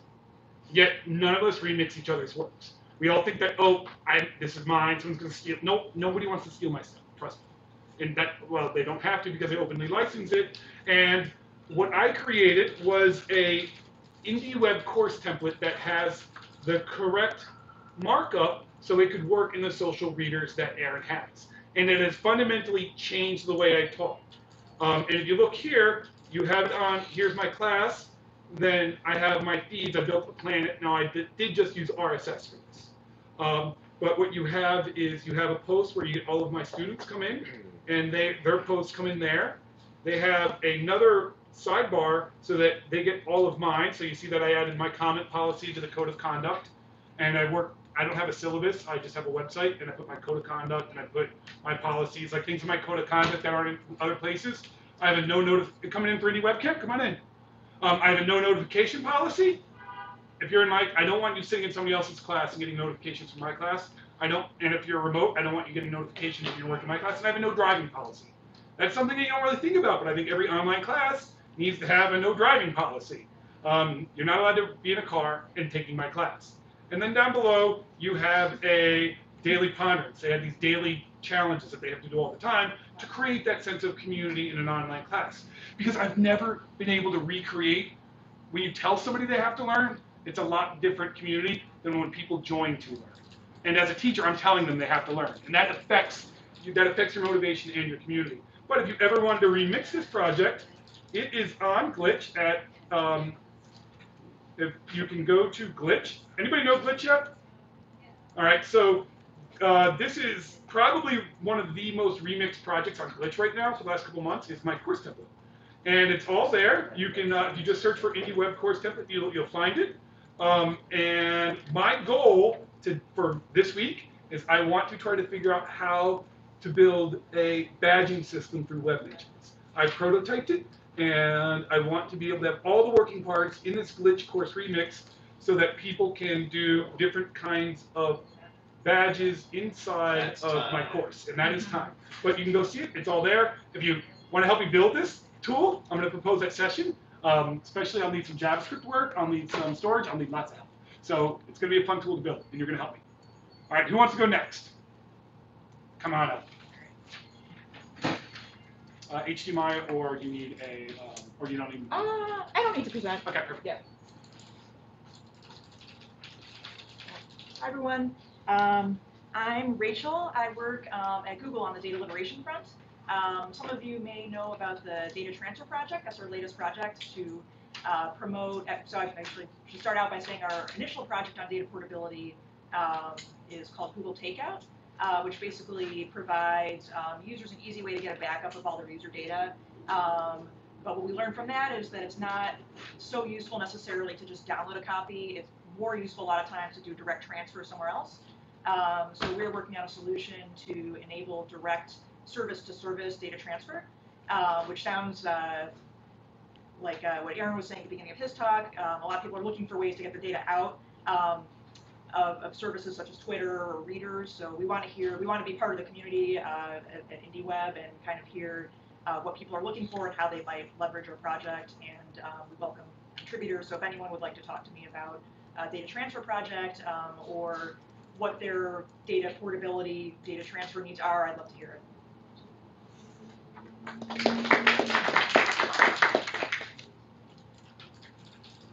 Next up. Feel free. Let's start a line as well. So like we can. Yeah, come on, you're on. One person up, one person on Come on, deck. show up. Just go around the room. So you can actually show your website. Yeah. Yeah. Yes, you're on. But I would argue if you don't want to show something and you just want to talk, that's fine too. You can stay where you are. Yeah, just Yeah. Okay. Popcorn I'll time. But I'll just go in to people's websites and you'll find that. Yeah. Okay. I work for this little website called Wikipedia.org. Going to your website or Wikipedia? I think you should go Wikipedia. Okay. I actually just started working at Wikipedia about 3 months ago. I'm a senior UX designer there, and my main focus is making the what's it called? The mobile editing experience better. And I'm primarily focusing on the web. What? I'm focusing on the web, and I'm also focusing on visual editing, which is just kind of like, rather than going into the markdown or all of that sort of stuff, you can actually click on different entries directly in Wikipedia and edit them in any language, right, directly, kind of in real time, sort of like an Etherpad or a Google Doc. I have no goals for IndieWebCamp. This is my first time going out to a conference since I've had a baby, and so it's kind of exciting for me to be around humans, and excited and a little bit like socially awkward still, but thanks for having me. Thank you, Jess. Next, who wants to come on up? Comments?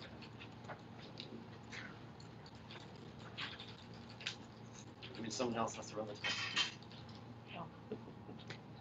Sure. I'll try to be quick.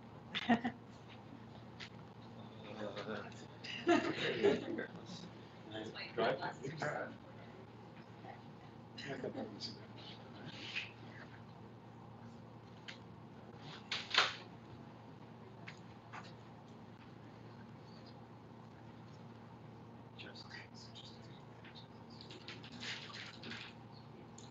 Okay.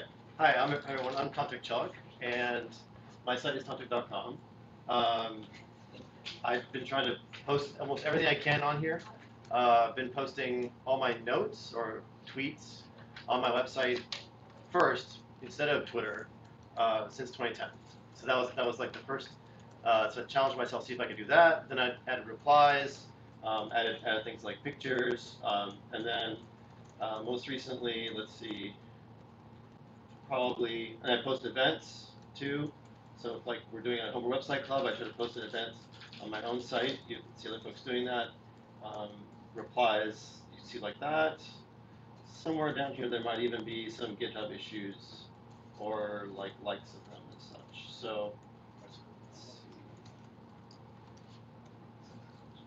Here we go. So here's an example of where I posted a GitHub issue on my website and then had it publish it to GitHub using a proxy called Bridgie, which is a nice service that folks in the community have built so that you can post stuff on your own site and have the service automatically cross-post it to a silo, social media, wherever else you want to do it. So the entire time, you keep control of the information. Like, you never have to export it from another site because you already have it.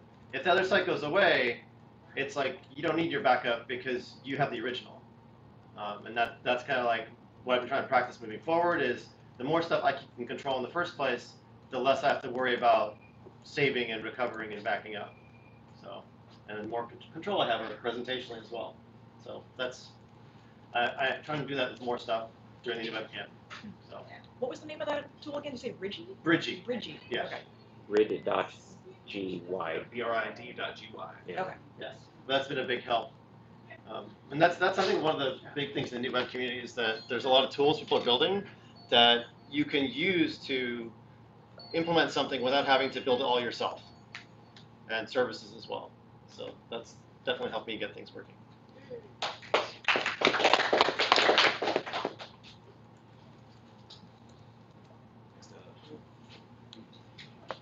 Yay.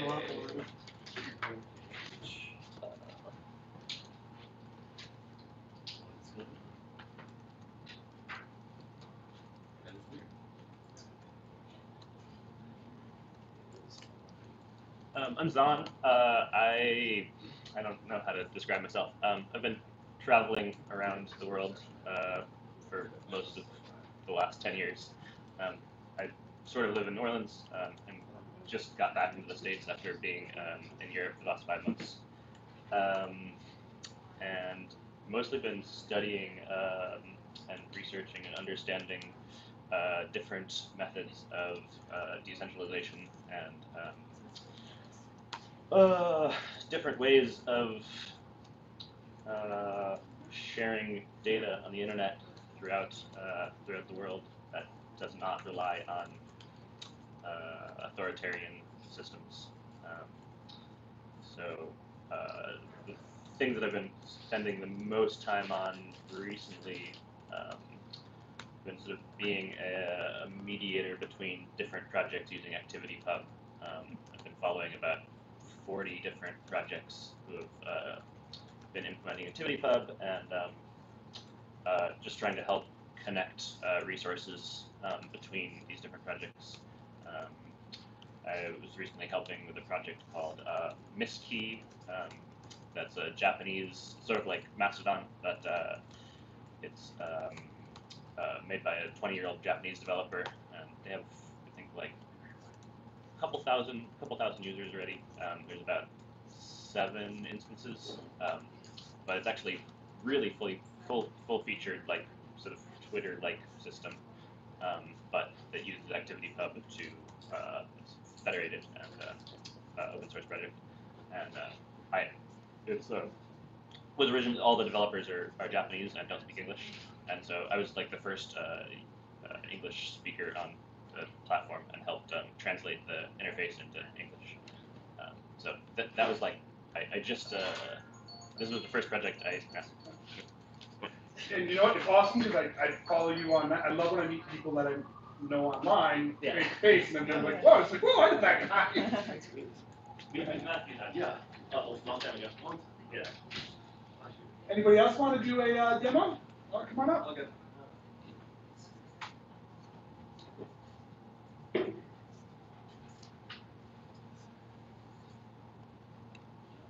Public speaking is scary. That's, Tell me about it. I've written a lot of curriculum around teaching engineers and developers how to do public speaking. Can I use this HDMI cable?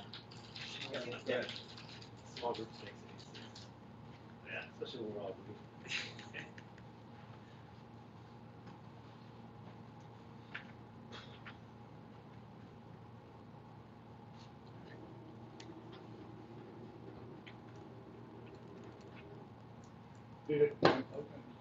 It's fine. Just not the longest cable, but it'll do.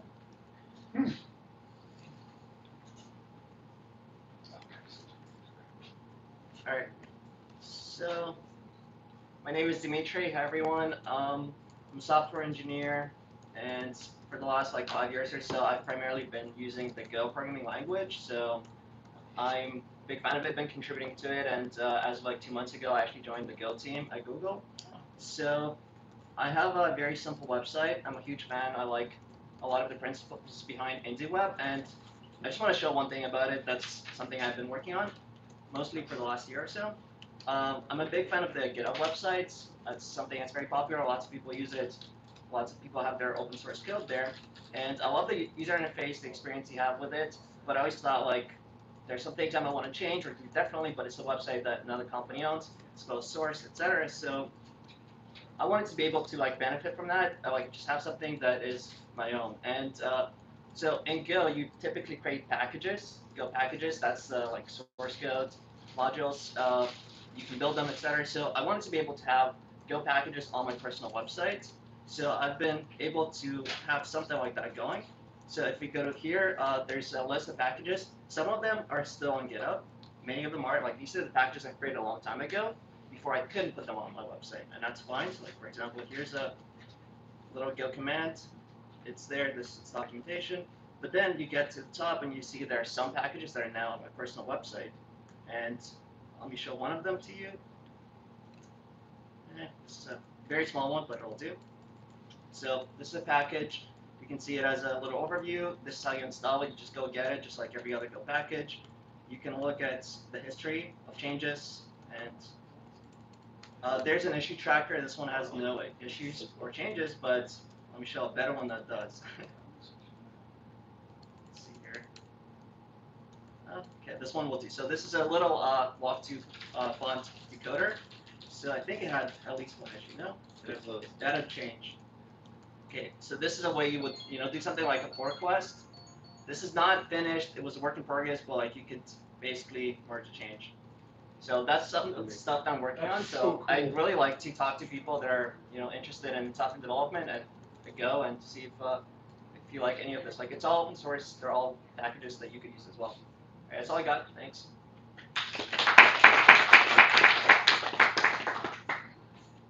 Anyone else? Oh, thanks. Plug in my phone or use the Yeah, there's a HDMI there, or do you need the dongle? Or you can use mine. Either one's fine. Nice. slow breaths.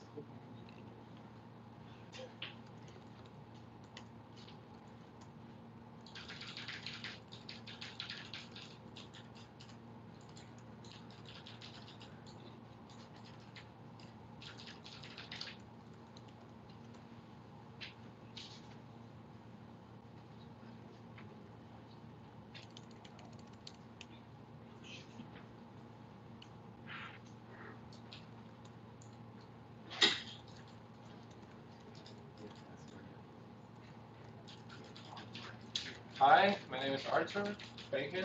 My website is arthurpakin.com.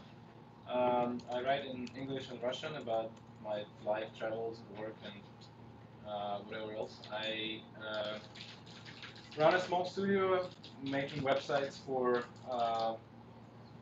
clients and small businesses and personal blogs, things like that. And here's my blog where this is a post about New York, and this is a post about Africa. And recently I've been working on a file uploader, turns out for the IndieWeb, which can take files from different sources and then upload them wherever you like. So can be used to grab your photos from Instagram, for example, and uploading them to your own website. This is done through a server component, so you can do it like a mobile connection. If it's a large file, it's not gonna download it to your device. It's gonna do it server to server, but it can also work with local files. Yeah, that's it. Thank you. Alright,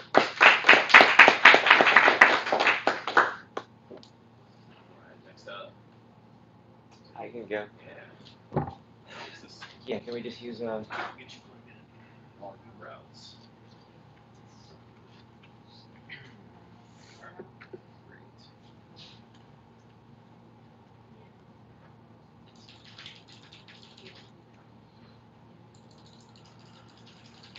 Okay, hi everybody. My name is Jason McIntosh.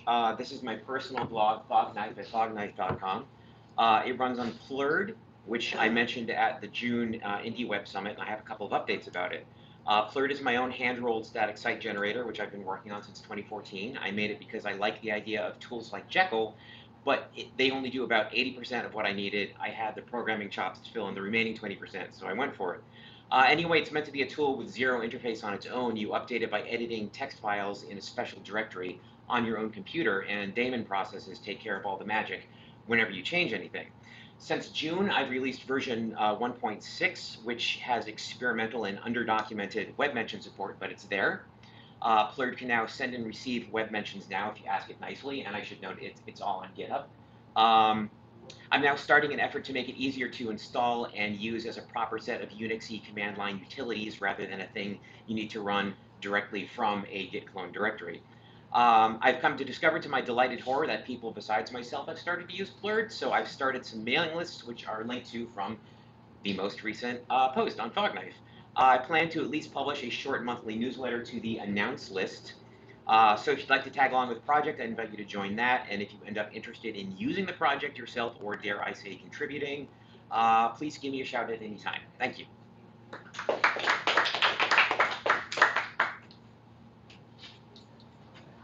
Who's next? All right, I'll go quickly. All right, my name is Marty, and I've been toying with IndieWeb stuff for a few years now. This is my website, which is built on Jekyll and supports lots of fun IndieWeb things. Like here's like my upcoming events. I keep those on my homepage, but it's a feed you can subscribe to.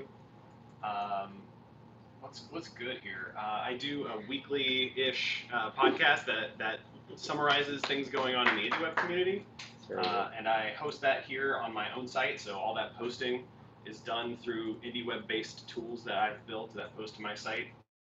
The most recent thing that I have done is, there's got to be no way for me to type this here, but I built a simple web ring based off of a project at glitch.com that lets you see if they're a good web ring member.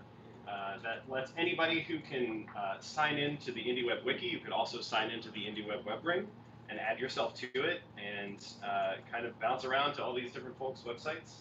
Here we go. So far, all these good IndieWeb ring citizens. We're looking to see who's breaking the ring so we can make fun of them. Here we go. Somebody broke the ring. All right. So we'll get after Greg. But I'm really interested now in kind of taking the parts of my website that work well on a server that I run and trying to move them to more open and freely available platforms like Glitch so that people can pick up these pieces and remix them.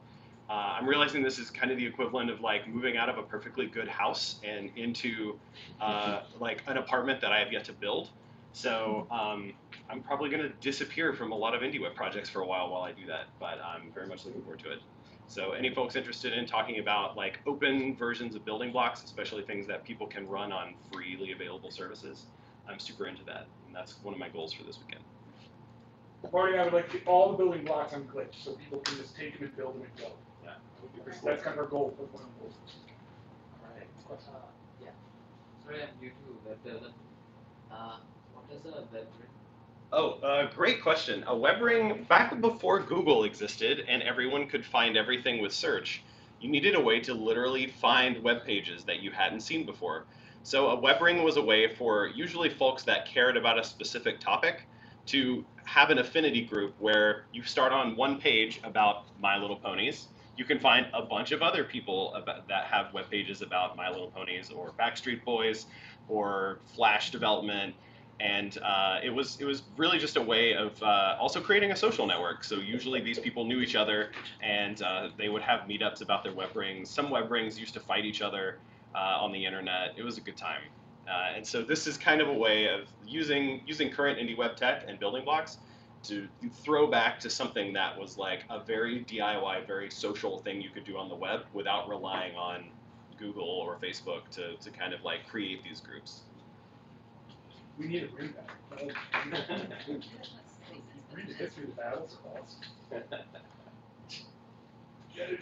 Web rings are a fascinating part of web history. You have to like go read about it. Like we talk about, like these are amazing battles. Well, probably like between four people, but like fun, just ways of different groups like hanging out and kind of see who get the most members, most hits, things like that. Fun 90s early web stuff. Yeah. 90s. Website 90s, early 2000s. Okay. Anybody else want to demo their website who has not? Or just talk about like what you're interested in about the web and why you're here this weekend? I guess I have to go. Yay. It's an organizational requirement. That's right, as an organizer. Yeah. You know, the heavy is the head that wears the crown or whatever. Let's see here. So what I really need in my life is a designer. I'm saying that because I think there's some here. So nothing I do is necessarily pretty. Works though. So at the moment I am one of the prolific WordPress people in the community. And I try to make indie web tools for WordPress. So this is my website. Again, functionality takes a front seat to design. Sorry. So I do a lot of different things. My goal for the last 4 years is to be able to make it so that I could read an article on my phone, decide I wanted to do something with that article, have it go to my website, and be posted there and archived there so that I could keep a complete archive of everything that I was interested in retaining. And then search through that in the future if I wanted to reference an article I remember reading. And I've been trying to build that workflow ever since I joined the community, and we keep getting closer. So now there's a MicroPub mobile app, which now links into the MicroPub plugin for WordPress. It can go out to other services through various syndication points, and hopefully the entire chain keeps getting refined and better. And I also support some other strange things. So there's an RSVP. Here is a podcast that's built into the system. So I host an IndieWeb podcast through my website, and another version of it is hosted by the co-host of that show. I have check-ins, I have whatever it is else I have here, and I would talk more about it, but I think I've used up my time. Can anybody in IRC ask if there's anybody that wants a remote one? There are a few people remote who said they did. Did you want to demo? Yeah. The best I could say is if anybody wants to suffer on the WordPress side, anybody who uses somebody else's platform does suffer for their art, I'll be hanging around all weekend.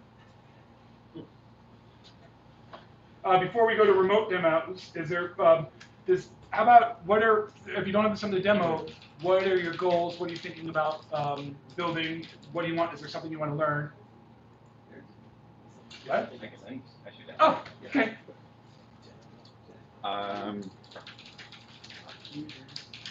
So my website, I think you saw it briefly in the screenshot before. I'm Aaron. AaronParky.com is the website. Go to the Firefox. For some reason, I think the computer's about to go to standby, so it's Firefox there.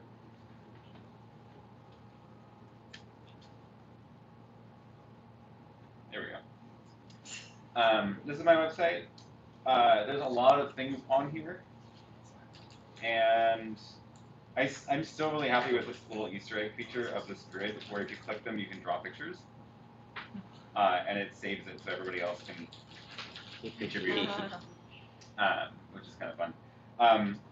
Most recently, I think our most recent project was not actually on my website itself, but I made a what is technically a web ring, but you wouldn't know by looking at it, called microcast.club, which is microcast is like a podcast, but it's even shorter, usually like 5 minutes or so. And this is a bunch of people who are making their own microcasts, and I wanted to make a way to find more microcasts to listen to. So this is essentially a directory of microcasts, and the way that you join it is the same way that you would join a web ring. So you go to your website for the microcast, and then you add a link at the bottom to the website to add it to the directory. And now you can click these little arrows and you can go find more of them. So it's kind of fun. And then, I think that person was trying to remove themselves. And then here's the directory of all of them. So it's like a modern web ring. It looks pretty. So yeah, that was the most recent thing I've done.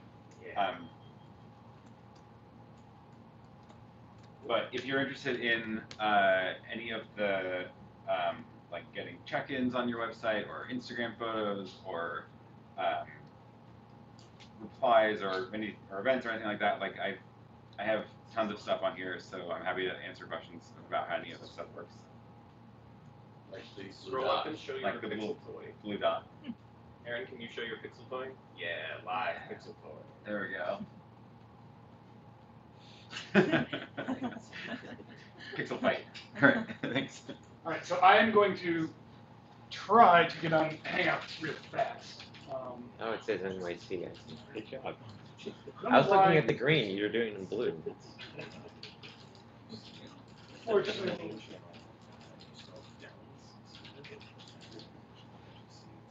can't do Hangout function. Someone's not a team player.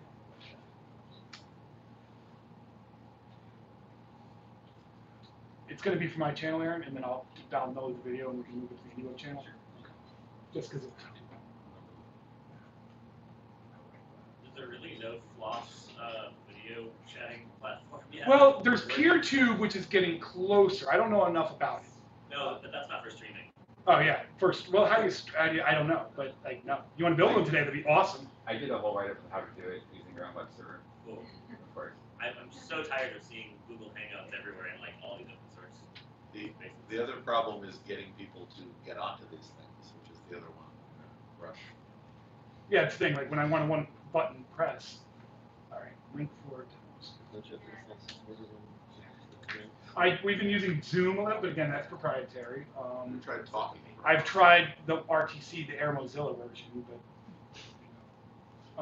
that didn't work too well for me. Matrix has it, but I haven't seen anyone using it. The Matrix has it? Matrix has video chat. Using Jitsi. Oh, maybe we'll look at it. Nextcloud has video chat also. Oh, really? Oh.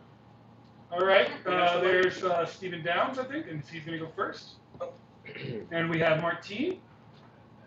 Stephen, you want to go first then? Okay. Okay. A little bit of echo, but I think we're all right. Oh, yeah, I guess it'll help. There we go. Okay.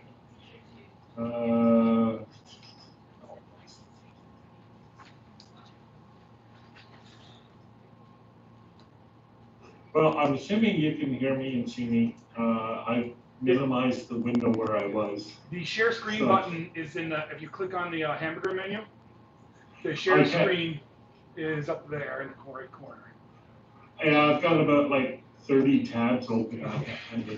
Oh wait, here we go. I got it. Never mind. I'm good. Share screen. Oh, I see. Very good. So let me share the screen.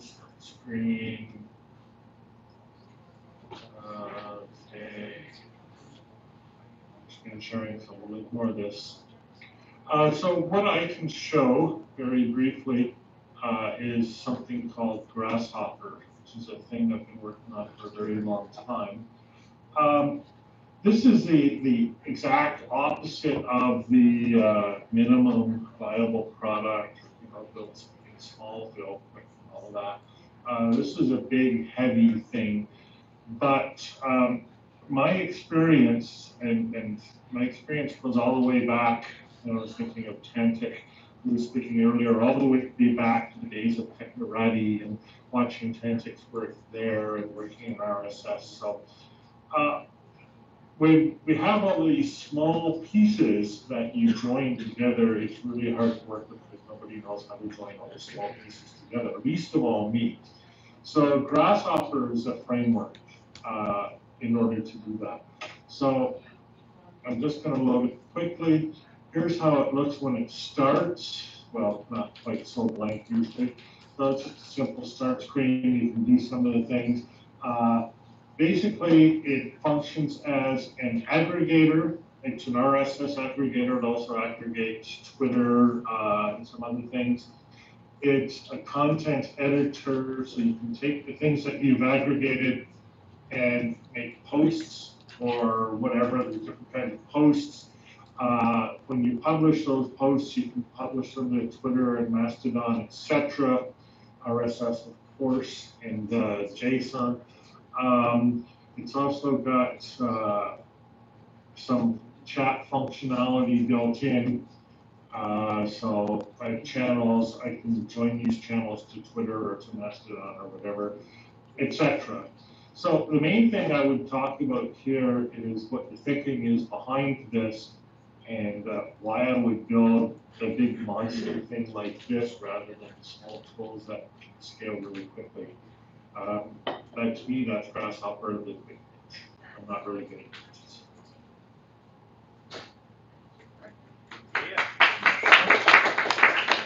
And you just added web mentions. Oh, let me ask him. You just added you just added web mention support as well, correct? Yes, I did. Yeah, it does have web mentions. It doesn't use the H codes, but you put those in. But the actual hard part, the actual sending of the commands back and forth, the content back and forth, that stuff. But I think it works. Yeah, it does. Thanks, man. Oh, cool.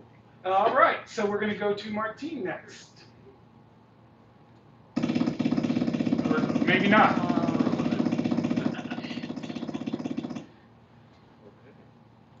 We are going to go. I was just having terrible feedback from Jack that seems to be gone.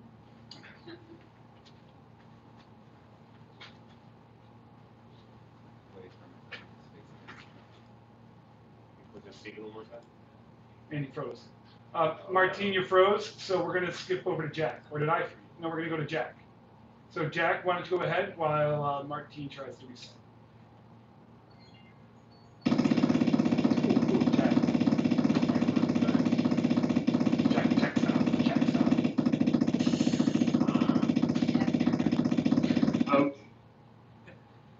Who is that?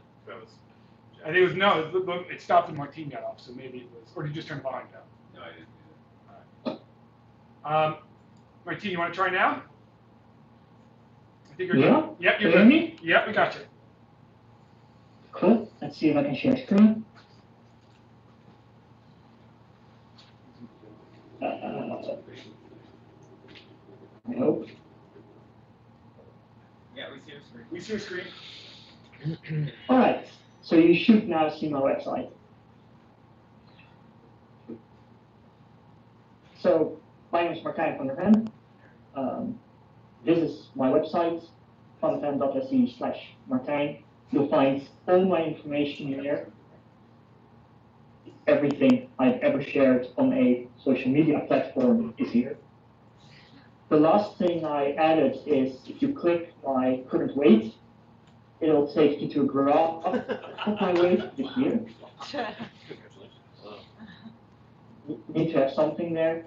And if you were to check this website for microformats, huge output you're going to get, which includes things like my birthday, June 2nd, pronouns just above there, and also things like, oh yeah, this is my Pottermore Hogwarts house. I'm a Slytherin.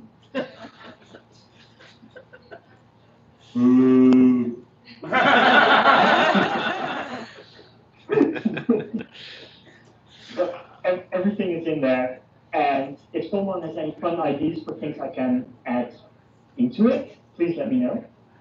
Yeah.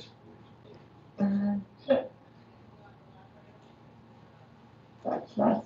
All right, and we are going to now head to Jack and see if he's got the audio situated correctly. Go ahead, Jack. No, you do not. We are going to hop over to Doug next. Your show now, Doug. Nope. Okay, there we go. Doug is muted currently. There he goes. All right, can you hear me? Yep. Yeah.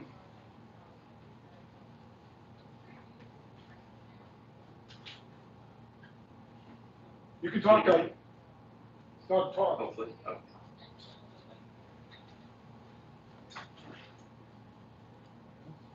Whoa. I hear you. That is very, very, very bad picture.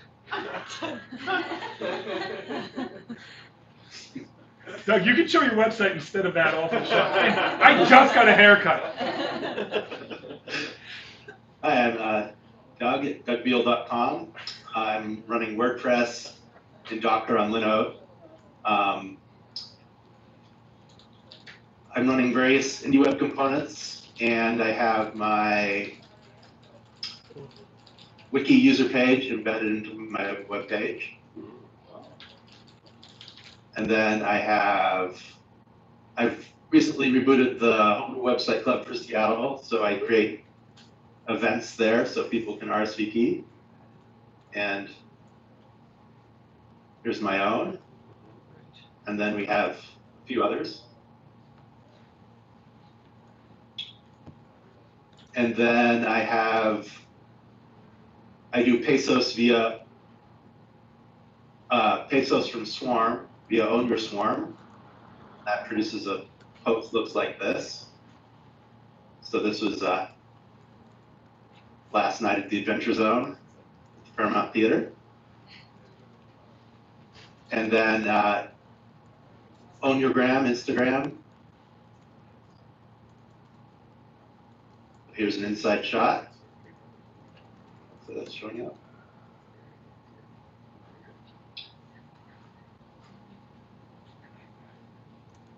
And here is an example of creating more work for myself via GitHub issues on my own site.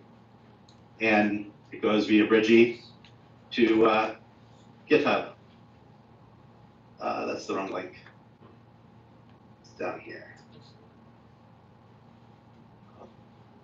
I recently acquired indieping.me, and my plan is to get some website monitoring software and then IndieWebify it on top. So maybe you would log in with IndieAuth, and then it would send web mention performance graphs to your site to a post you choose or something like that. So that's my plan for this IndieWebCamp. All right.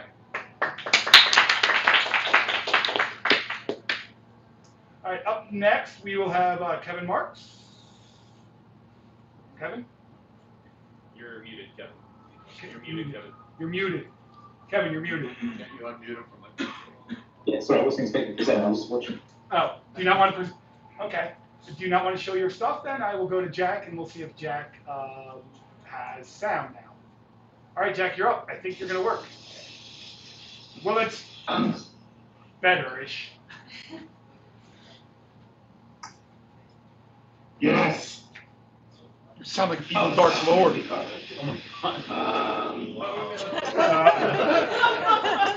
Oh no. Jack, you sound like an evil Dark Lord.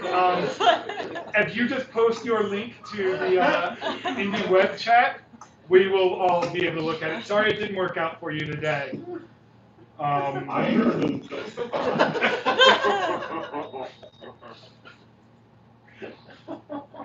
It's strange. Whenever Jack unmutes, all of the audio just gets wonky. Welcome to Google Hangouts.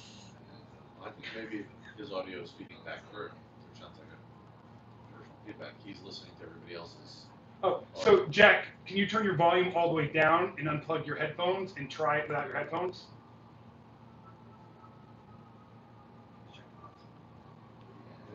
Worth a shot. Now unmute and we'll see what happens. Okay, so my headphones, okay. Or try it. No, it's not gonna work. Sorry, Jack. I guess that's it for the remote demos, unless there's anybody else. Last call.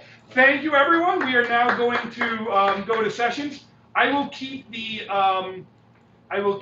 Google Hangout open because we do have a remote setup video conference room, so you can suggest sections as a remote attendee, and we will prioritize those in the video conference room. So I will keep this open for a little bit. I will unmute. Jack, if you want to suggest something, just type it. Anybody want to do the whole board? You mean explain the word? You're on, right?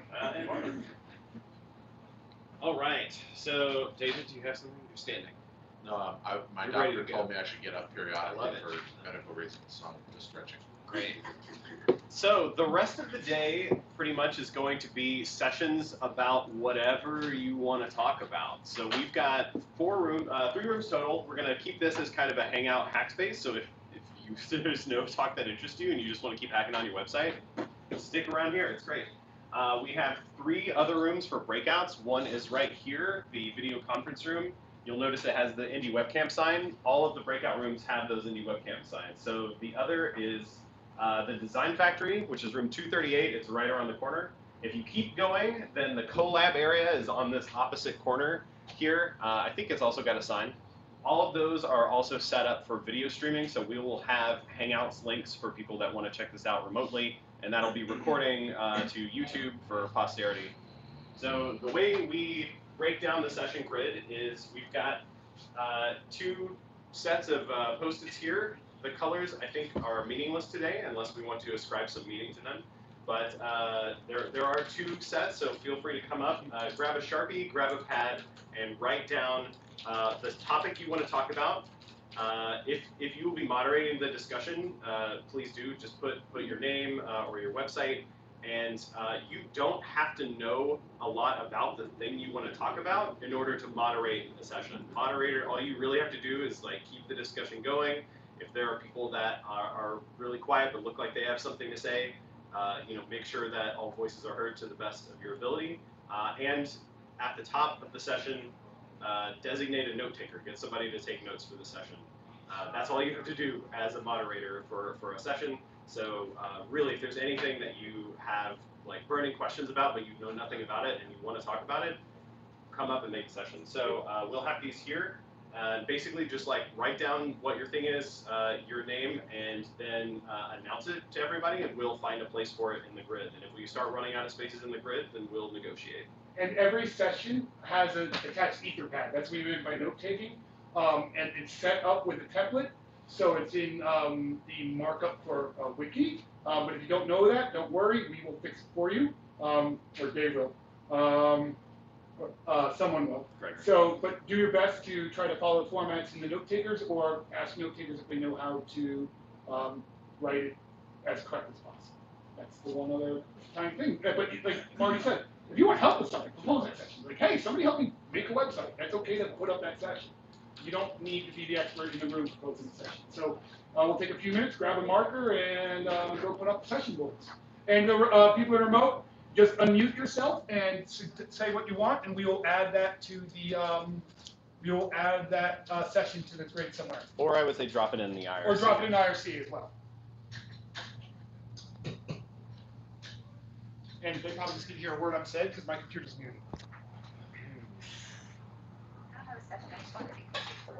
Excellent. Yes, this actually does work better if everybody's closer to the words, just like Jess said. Good idea, Jess.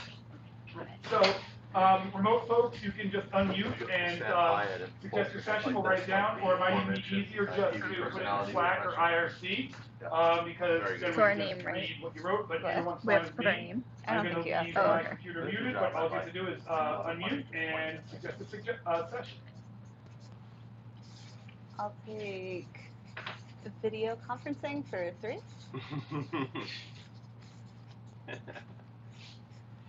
This defunct. And the video answer is conferencing service WebMention.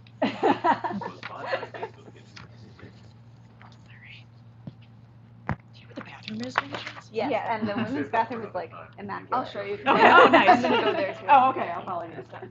Going to build a website, okay. Oh, yeah, When do you want to do it? Don't leave if you've written a thing down. So, Oh, no, you go to bathroom. Yeah, Oh, okay, you so can go to we the can bathroom, go let's go to the bathroom. Well, you're forgetting the 2 other things that have to be on one of these, which would be the name of the moderator and preferably a tag for you Forgot a hashtag, yeah. So the name of the moderator and a tag for the Etherpad. Nick and not talk. Great. Well, since they You're officially banned from talking. Okay? Sorry. since they just ran, Lord. Please communicate using semaphore or some other visual medium. Maybe you could hold up a sign like the Roadrunner and the Wile E. Coyote was. I think the problems are Oh gosh. Yeah, it could be. I mean, we're using a lot of bandwidth. There's 1,000 reasons why. Video's hard. Okay, since Rachel just ran to the restroom, she suggested a session on your data portability needs. That sounds cool. Hashtag data portability for purposes of making an Etherpad. Let's see, there are some size differences in these rooms, so actually, you know what? There's Like so few of us. nobody Anything will here. fit. So I'm going to put this in the very first spot, and if we need to move it, we'll move it. Well, once they're all up, we usually do a little. Yeah, there will be some shuffling. I'm just waiting to see what goes up before I. Learn to build a website. Do you know who proposed The this? girl who's sitting next to me. Okay. I will not write that down as her name. Yes. Lady number 3. So what are you folks studying? I see there's a lot of students here. What are you studying? I'm a grad student here at Edinburgh, and I'm studying computer science. Oh, do you know what kind of where you want to go in your fields, or Still finding your way? Yeah, well, that's a great session. You do this on your own. Finding your way in computer science grad school. That can be a session. Anybody else? What are you working If I on? have have a few topics that I'm interested in, and I'd be down to do any of them, but I don't know which one other people would be interested in. Can I put down alternatives, or should they actually be separate sessions? It's a good question. How do we normally do Why that? don't you just put them up and people can vote if they are interested and then put them up on the wall. Yeah, so it's better to separate. Like that way you have sections You know, and we then can always combine one things more on person that besides yourself So, does it So then. I'm whatever you separate. think of, we have a lot of time. We can. So As long as it's okay that I have more than one. It's Oh, definitely well, good for and more maybe than you can one. come to some of my sessions and I'll help you on the front end, and you can help me on the back end, we'll shake each other's hands. That's awesome. Folks, so feel free to suggest sessions, whatever you want. Greg, do you want to talk about badges? Yes, I want a badging session. I definitely want a web mention I'm badging. like super shy. You need a moderator. No worries. I was so surprised at how my post on when I did that, just that basic prototype of a hand-coded web badge, Yeah. people are like, whoa, this is so awesome. I know, when we talked about it here, it seemed so obvious. Yeah. Like a few years ago or whatever. Oh, do you want to bring that back? I 'Cause we forgot never- about it. We never. Well, I pulled up the page. I totally I'm not calling it forgot. endorsing though. I totally That forgot about was it just until me Greg joking came at the to time. me. Yeah.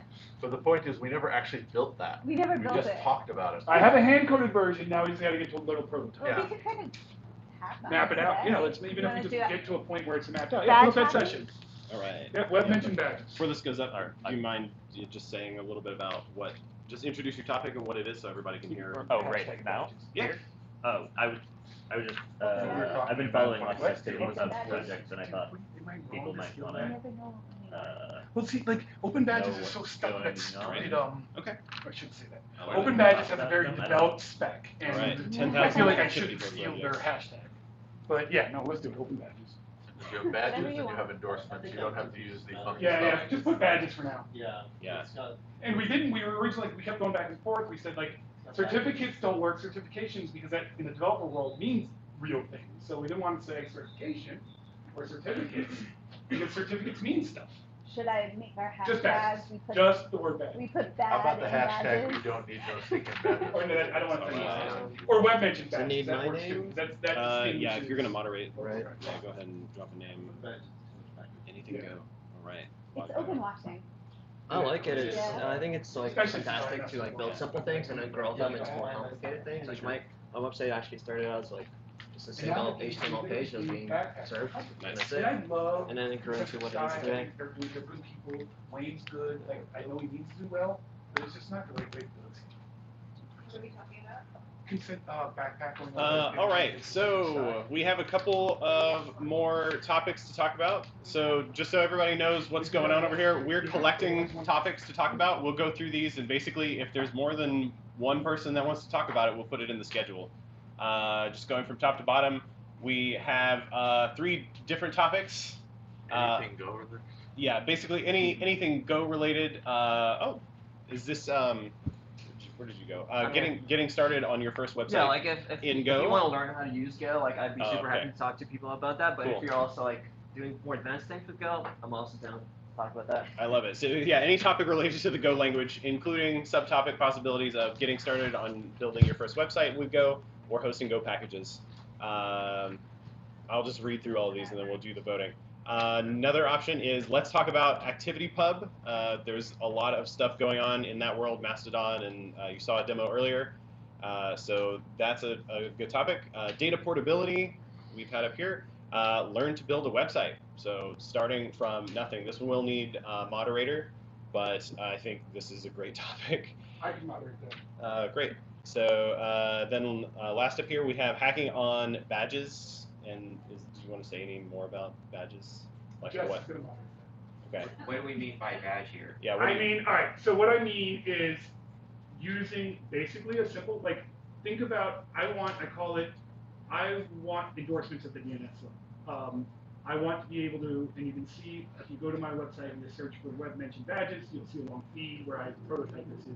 It's basically you put something on your third site, or he finishes his Go session, I can then submit evidence as I can reply to his Go session from my website saying, hey, here's the evidence that I built something in Go. Then he can send a web mention back to me with a baked-in badge that has the permalinks to the criteria and to the evidence. And it's very doable, and it works so well with microformats, it's quite easy. Oh, so it's The achievement. way to say it Yeah. less nerdy is that you can get badges or awards or grades anywhere in the world. Now you can get World of Warcraft, or you can get Yeah, it's achievement. You should right? announce it. Most people are too shy to announce. If you want me to announce it, I will. Yeah, because you're doing all of them. And you're the voice of the podcast. There you go. Where's the? So here you can actually own I don't your get the data big and pen. curate it in the way that you want it. I'm joking. That you want it to look for the world. So for example, if you were going out and you were applying for a job, you can show your set of achievements that relate to that, and maybe show the parts of World of Warcraft that show your leadership rather than your I don't know what else. Or kill your abilities. Okay, cool. Thank you. Awesome. We have another one here. This is a session on Undo, UX and brainstorming. This will be hosted by Tontech about, how do I frame this? Posting, deleting, edits, publishing on your own site, syndicating elsewhere, etc. Within your IndieWeb hosting or editing UI, how do you support Undo across all of that? Yeah. From really the high level. Yeah. So design on down. A new one popped up here. Yep. Dimitri, is interested in talking about notifications, improving notifications. What is To-do, prioritization, planning. Great. It's all kind of related. Oh yeah, building your dream notification system. I like that. We have hosted by David Chansky, a mandatory WordPress session. As in, I always seem to get into one, so I might as well offer to do one on whatever in that area. So is that's like getting your, is that anything WordPress? Like, I've heard of WordPress. How do I WordPress? Anything WordPress IndieWeb related. Okay, great. So yeah, anything WordPress about with an IndieWeb. IndieWebifying a WordPress site. Yes. Love it. I've used that name before. I like to mix it up. Yeah. Cool. David's writing one more. Should we go ahead and start placing these, talking interest? Yeah, see people interested. Great. We'll start at random because that's how I feel like doing it. Learn to build a website. Who is interested in learn to build a website? Just show of hands. 1, 2, 3, 4. Excellent. And of you, who is interested in moderating this? I said I can moderate that. Oh, okay, great. So Greg will moderate. And any of these rooms is good. This is going to be a short session because we're already running over. So I'm going to suggest this be after lunch, if that's cool with everybody. All right. So we'll put this here. We can move rooms. It's not a big deal.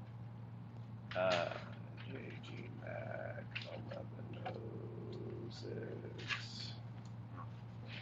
Before I suggest this, how would you feel about that one? All right. Next up, data portability. How many folks are interested in that? Yeah, 1, 2, 3, 4, 5, 6. Okay, excellent. This definitely goes up here. I saw some overlap with learn to build a website, so we'll put that else when. We do session 3. Yeah, session 3. Yeah. You got it. Awesome. Thank you, Rachel. Was just handed a new one. Great moments with Mr. Parecki. IndieWeb specifications. Okay, so if you're interested in learning more about the low-level stuff that drives the IndieWeb and the specs that describe them, that includes IndieAuth, MicroPub, MicroSub, and what have you. And etc. And Aaron, are you cool moderating this session that David proposed? That's why I went over to him before I. Great. You had a question? Yes. Oh no, I was showing interest. Sorry. Okay. Is that like kind of like a beginner crash course on IndieWebCamp? It'll be a beginner crash course. Yeah. Okay. Crash course is a good way to Yeah, because I have no experience with any of this. Great. see how many we can get through. I was gonna propose somebody do that too. So go, Yeah. I'll go to the website first, and then you'll figure out how to go too. The hard part was the name. So yeah, building blocks? Building blocks crash course. Should Building we blocks. try and put that earlier? Should we shuffle these around? Well, maybe after build the website. Yeah, or before. Or before. Yeah. Yeah. Sure. I'm gonna say, is it cool to move build a website to session 4? Anybody got a problem with that? Do Okay. it sooner so that you can actually do stuff on your website once you've built it. Yeah. That's what I'm All thinking. right. What if you could combine those two sessions? Combine these? I think pretty No, good because plan. the builder on website gets so hands-on. It's like. Yeah. Yeah. And It's. you have to figure out what people's HTML. And Seems like a CSS lot of do. people. Yours I'm is just more of a top. picking the They want largest to use CMS. space. They don't want to use CMS. You can move mine down actually. Okay. Yeah. I like this. So we'll learn about what are the IndieWeb building blocks, build our own websites, and then we'll get all of our data out of social networks and into our websites.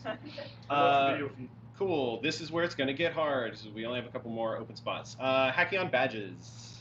How many interested in that? 1, 2, 3, 4, 5. Okay, great. So we have plenty.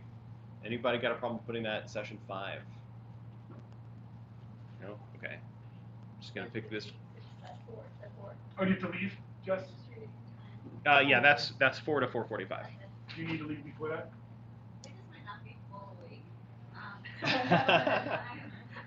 That's fair. We'll see. We'll buy you some caffeine. Okay, thank you. Great. Undo. Anybody interested in talking about undo in terms of posting to social networks? Like, what do you mean, like undo? Like, I can undo my post? Yeah. like actually undo your building post, a undo UI. a share. Delete button, right? Done cannot be undone. Good talk. Good talk. No, it's All right. it's like undo in Gmail. Oh, You know, you can undo send or undo filing something. Oh, okay. Like before it gets sent out. Right. Yeah. Okay. But it's something that, as far as I know, no posting interface supports. Yes. Yeah. Well, I want it. Okay. All I right. guess there's 2 of us. Yeah. There's. Well, if it's after 4 o'clock, forget it. But I will participate remotely. And let's move back. Cool. So you're moderating. Do you have a preference for time? We can put it later. Is there any way we can move the hacking badges session for Jess earlier? Is there anything we can do to move around? Absolutely. How about next to how to build a website, since it's kind of a More advanced thing. Yeah. Well, yeah. Great. All right, I'm no longer moderating how to build a website. Oh. Oh, right. Sorry. No, but you, I would use it. I know, do you ask for it? She's looking for the help. Yeah, I'm looking for them. We could also just make that a big hack session tomorrow too. That's gonna be an extra Yeah. big Yeah, goal. whatever works. Yeah. Because tomorrow is all about working projects. And I'm happy to take anybody from the most beginning level to advanced levels and talking about building websites. And if you want the Tomorrow. 5 minute, I could always break out the 5-minute WordPress install. Yeah, that's an option. It might make sense to do the same with my everything Go related stuff, like shove that to tomorrow. To tomorrow? Yeah, Okay. perhaps. Is anybody desperately wants to do this today instead of tomorrow? As long as I do it. As long as, yeah. Well, if you're here later, we can move it later in the day. Oh, yeah, I'm here all day. Oh yeah, then move the how to build a website later. Okay. Well, we have that session 6. Yep. Let's do this. Have it slightly earlier, and then undo. We'll put here. Which column is the video room? Video room is the. It's the 3rd column. Nothing's in there right now. I'm even willing to do the undo first and just make it a short brainstorming session. Okay. Because that might make it so that there's like more things to do offline. Right. I love it. Great. Okay, Go is tomorrow. Activity Pub projects. What is that? We heard of Mastodon. It's a Activity Pub is a new standard way of sharing data between different websites. So it's very similar to IndieWeb stuff. It's just a new standard. Can I ask for a point of clarification on that? Is this Activity Pub as a standard, or is this projects? Is it the focus on the thing itself, or the focus on what's been being built with it? So which?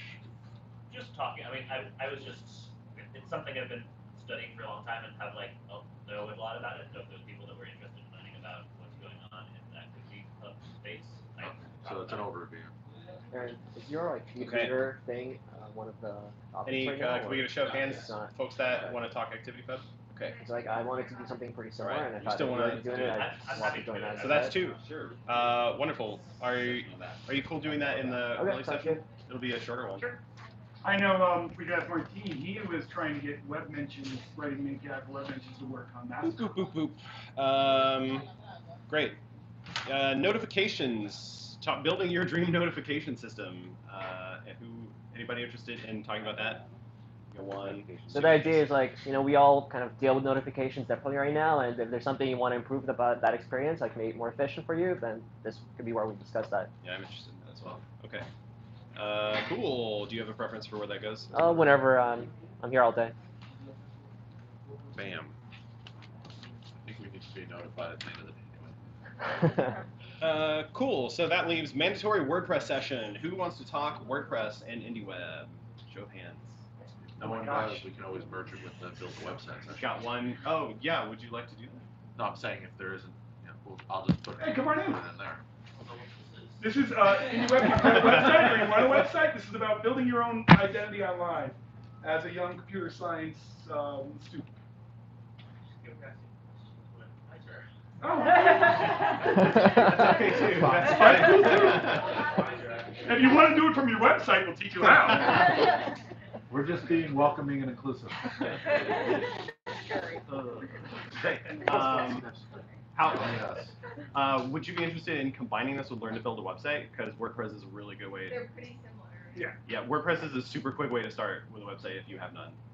So I will say these are sort of the same session. How do we do that? Let's do it like this. Goodbye. Perfect. WordPress is inside. I have another one that I wanted to throw up there, talking about readers, which is the app that I showed at the beginning. I can happy to talk more about like how that stuff works, the protocols underneath it. Sounded like you wanted to get in the weeds in it more than like talking about the concept. I had some ideas about the concept, just a higher level experience, Cool. but yeah. So yeah, well. Doug Beal's gonna go to the anything about readers. Great. And we get a show of hands. You have at least two, right? Yep, at least two. Yeah. Possibly, depending on what it's going up against. Yeah. Yeah. Where would you like to place this? Next to how to build a website. I like it. Yeah, you got your pick of rooms. We might have to move stuff into that because there's nothing in it and there's a lot of remote people. Cool. Any remote suggestions? Last one time. And we can add more sessions later. Yeah, I think so. This is a great start. I'm going to suggest let's ditch one of the rooms and just compress this. Probably move stuff into the video conference room. I can use the video conference room. And should we dump the collab area maybe? The open, because it's just open. It's open. Yeah. Are you Might be okay noisy. with packing Yeah. your stuff? Okay. We can move lunch in there actually. All right, then we will do this. 1, 2. That is unreadable. And I think we have a schedule. Should we move, when there's only one, should we move it into the video conference room? I'm fine with that. It's got a nicer screen and nicer video. Yeah. All right. We have our schedule. So meeting right now for the next 25 minutes. In the video conference room is a session on undo. And in the design factory, this room 238 with the sign on the wall over here is activity pub. And then we will break for lunch after that briefly. Do we have lunch coming in, Greg? Yes, lunch is served. It's free today. We don't, if you guys work for companies and they want to donate lunch tomorrow, let me know. Okay. If not, I assume lunch will be go get it and bring it back. Yes. Highly recommend that burger place next door. It is really cool. But lunch is provided here. Oh, yeah. Yeah, it's really good. I was originally, because I like. Where are the washrooms? I was going to walk down. Oh, good question. Restrooms. So the easiest way to the restrooms is down this hallway, make a slight left.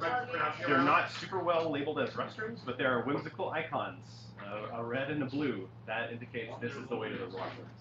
There's also one all the way around the floor. If you walk along the outside edge, there is an all-gender single-use restroom. What?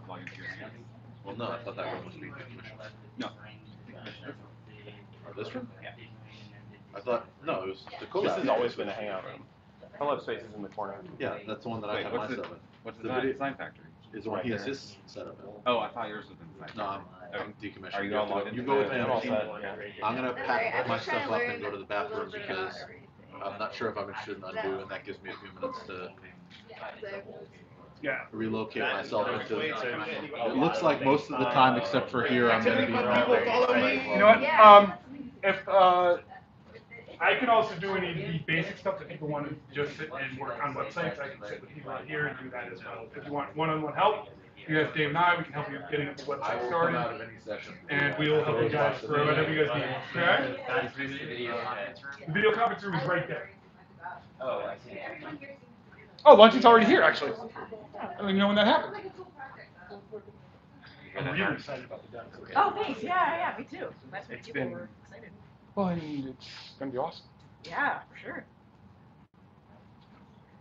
Did you say you worked on Domain of Your Own, or you? Yeah, a little bit. Okay, I met Jim Groom. Oh, okay, At, yeah. in Helsinki. They're okay, Yeah, awesome. yeah, Yeah, yeah. they're actually sponsoring the lunch. Oh, okay. Yeah, okay. Reclaim Hosting yeah, is yeah. Jim bought lunch for us. Oh, very nice. Yeah. Yeah. Is he here? No, because he's living in Italy right now. He moved to Italy. Oh, okay. Okay. So yeah, and yeah, he's that's like there's a big connection between the education community on the DOO side and this, but we've never really talked. Okay. And so I'm trying to bridge the two communities. Gotcha. Okay. And that's what I'm playing with. And Stephen Downs is going to be running a MOOC, but we don't even that's the original MOOCs were just. The word massive had nothing to do with size. The massive was always about open. It was supposed to be massively open. Like the Coursera's and all those. Yeah, before all that. So when David Cormier, when David Cormier, so the guy who showed Grasshopper, he ran the first MOOC ever in 2008 with David Cormier. Okay. And it was called Connected Knowledge and Activism, CCKO8. And Cormier came up with the term MOOC, and massively was always supposed to refer to open. Never saw that. Oh, okay. But then it got commodified. Yeah. And then it was like, well, these things stink because everybody clicks. Well, because Right. we meant like deep open connections. Yeah. And then it's monetized. And then there's a group of us who've been running these courses since 2008 all over. Do you know how to use my very first one? Yes, I do. I'll go in there. My very first is actually called using Google before Google Apps had Google Apps. It was just using Google Apps as a free element. Oh, cool. And building. Okay. It was right when Google Plus launched. So like, so we this Google Plus thing, this Google thing. Yeah. So we built a whole LMS system. Okay. And then Cool. that was my onboarding deal. Okay. And what do you know? Someone uses Google Plus. What? Yeah. Although like it'd be fun to turn that into a social reader. Yeah. I may have to borrow my extension cord. Amber alert. Check your local media. It's an Amber alert. Hudson Falls, New York Amber alert. 21 अगस्त को थे Hudson river की side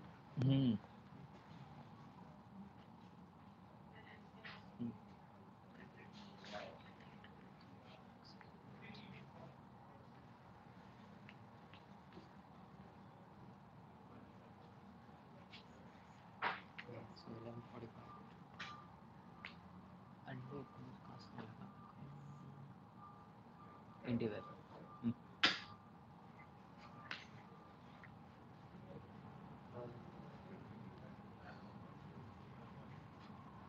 तो बस एक करना है ये वाला बस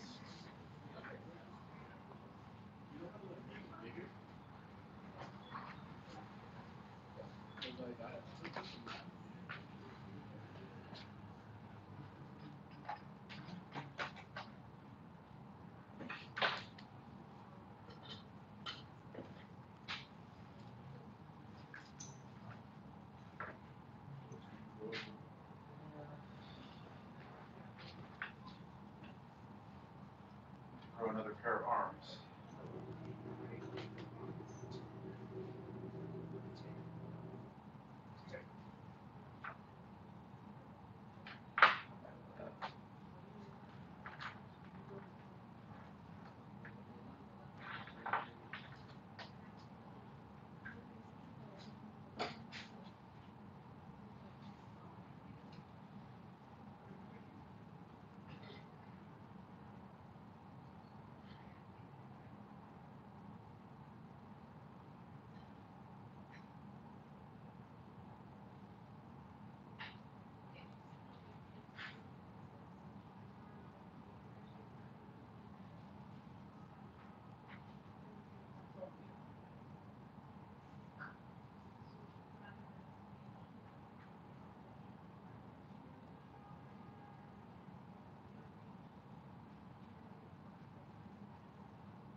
Or somebody just moves a lot and the camera will shift you.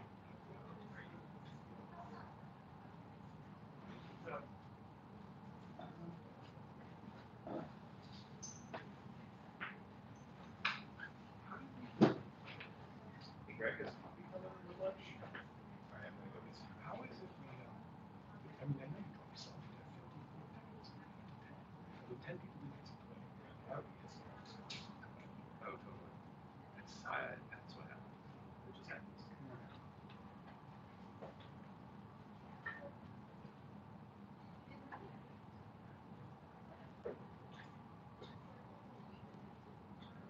Do you need help putting out on the wiki? Yeah. First, I'm gonna go get coffee. Oh, do you want money to get like a box of Joe? That's I'll just get it. You know if there's a place over here? I'll ask Melanie.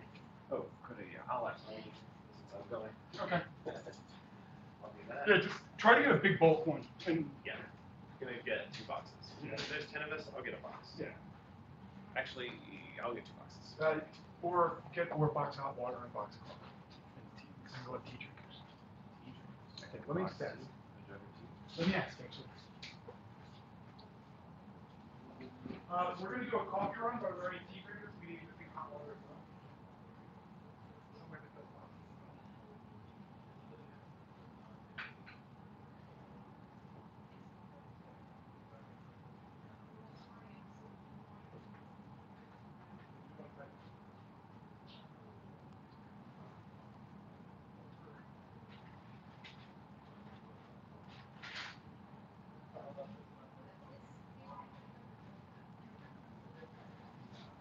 It sounds like nobody wants to take you. Okay, okay, we're good. Hello, gentlemen.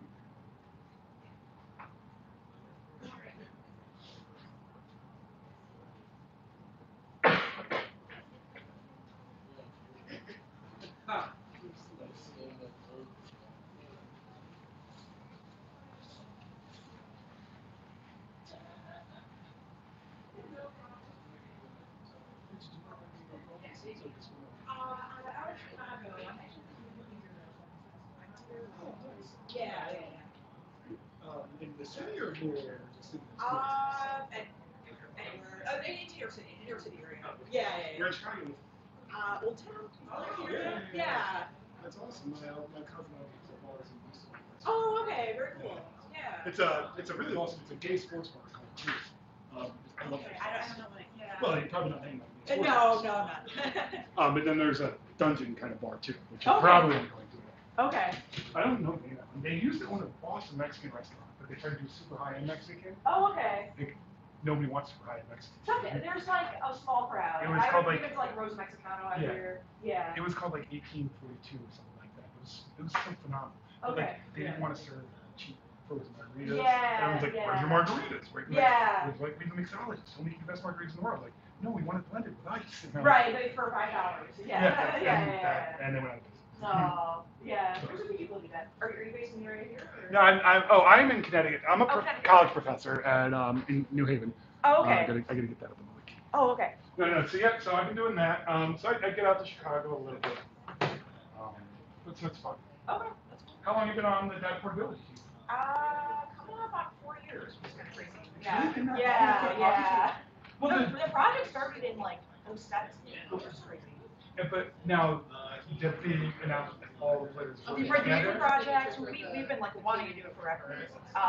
We officially started the project a year or 2 ago, and we made our big announcement this past summer. And that was with all the other partners and everything. Yeah, with Twitter, Facebook, Yeah. stuff. Yeah. I've requested my Twitter archive at least 5 times last 6 months. Never got it. Really? They Well, never now sent with GDPR, now they're kind of forced to. But they don't reply. Really? I've never gotten my archive. I So mean, I archive thought myself. that, so part of GDPR, the new They're EU supposed to. regulation, they're supposed to provide data portability. Yeah, but every time you ask, well, there's data portability, or there's spaces data portability, which is like they make it unusable.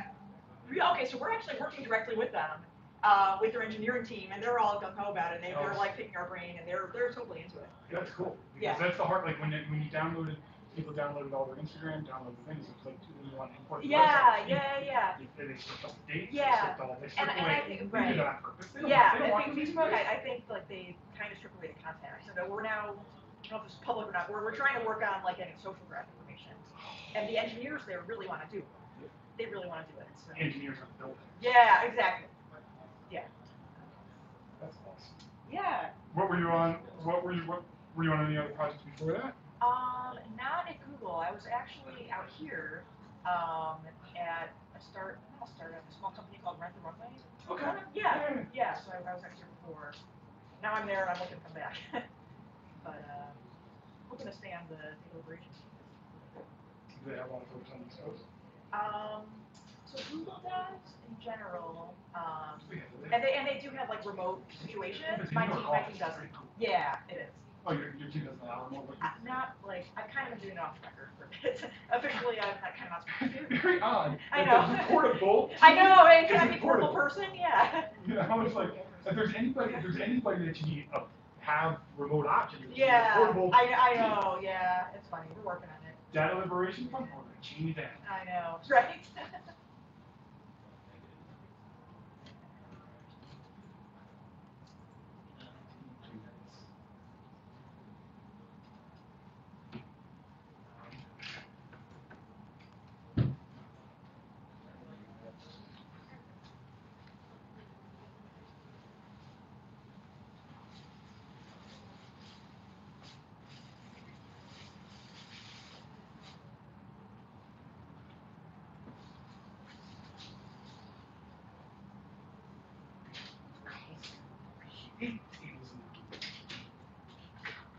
Video conferencing. Are you at Yale, I assume, or No, no? Southern Okay. Connecticut. Oh, okay. Yeah. The other university. Yeah. Okay. I'm actually a teacher at it, not in tech. Okay. Yeah, you mentioned you were. But most people assume I'm in computer science. Okay. I just think that we want computer science for all. We got to start teaching digital literacy in second, third grade. You're not going to be good at. I don't believe in CS for all. I like CS for all as an option, not CS for all as a requirement. Yeah. Interesting. Or the idea was like, well, then start playing chess, braiding hair. Let's talk about pattern recognition that has nothing to do with technology. Building, bracelets and weaving. That's it's poetry. It's all. It's all textual. Yeah. One of my coworkers was actually involved in getting it as a requirement in Chicago for public school. And I said, I'd rather have learnability HTML and CSS, because that's how the web's written. But you don't need to do that. The tension is always one that is super simple to user, but that's what led to side. Yeah. It's like imagine telling teaching kids to read a book, and imagine teaching them how to write a book. That's what there's a lot of useful skills out there. How do you decide? Yeah. I don't know. It's like for me, I would put that in the language arts school. Yeah. Literacy. Yeah. Nothing to do with computer science. Yeah. Stupid.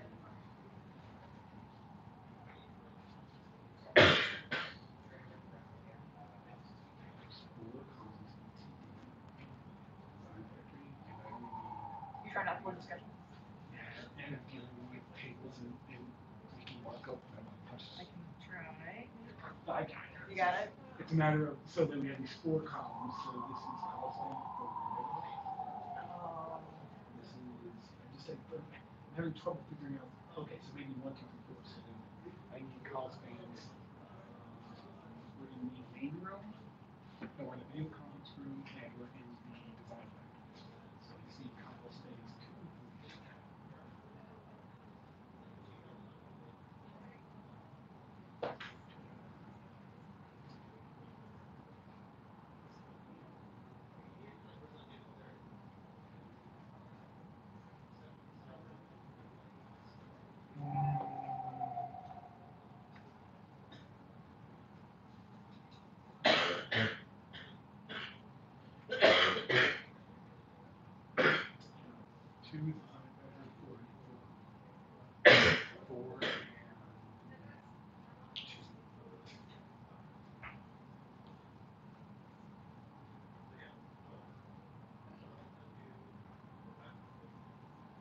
This is my first time really organizing things. So. Oh, yeah.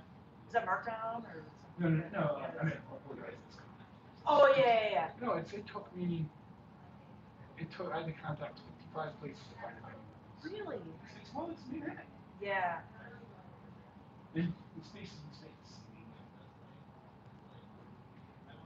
Yeah. This space seems to work out well. Yeah, As so long I as we're think not we'll. disturbing students too much. No. Scaring them off on the way to their advisors. That was funny. Yeah. It's like, I'm just trying to. He looked like he was sitting there, like, wanting to know something. Yeah. Let's talk about activity. All right. I just gotta run out and make a call. Yep. I'll see you back. Yeah.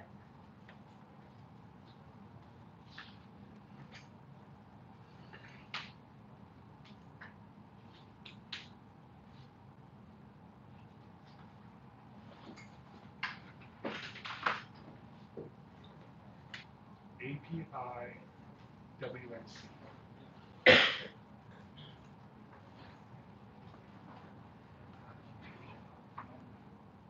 Not a huge activity coping? Oh, yeah. Yeah. I haven't tried Mastodon. I accidentally ended up managing it. Oh, really? So, yeah, oh, good job, you started something. Yeah. Okay, maybe we can link you. I'm more of a decentralized, but just because. Yeah. Yeah. Go read up on that rule. No. So it's a very interesting story because Mastodon has such a large tree population. Oh, okay. They said for them, they said don't. Everyone said they chased. We didn't chase him. This was Rapids. He's a bad person. Oh, wow. And so the sort of said you can call it repeating. Somebody else called it so that was the word choice. So it's a fascinating story. Huh. They have their hashtag every time. All right. Building blocks. Yep. Session 2, building blocks. If you guys want help with anything in particular, just let me finish the schedule and I can help you do whatever you guys want, okay?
What's going on?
Week 15 has the one section.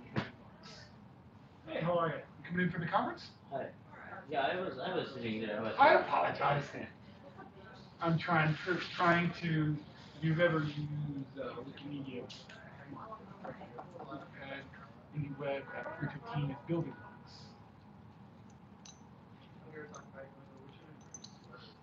But that should be in session 4.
Right.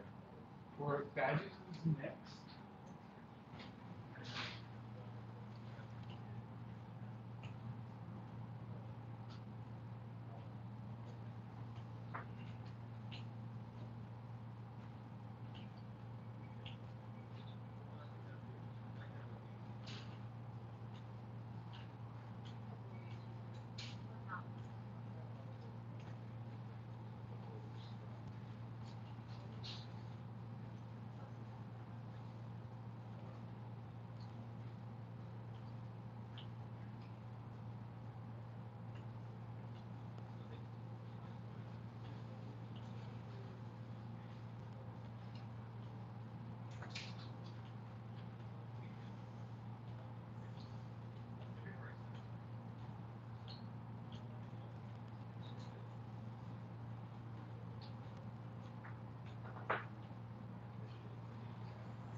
The Dunkin' Donuts.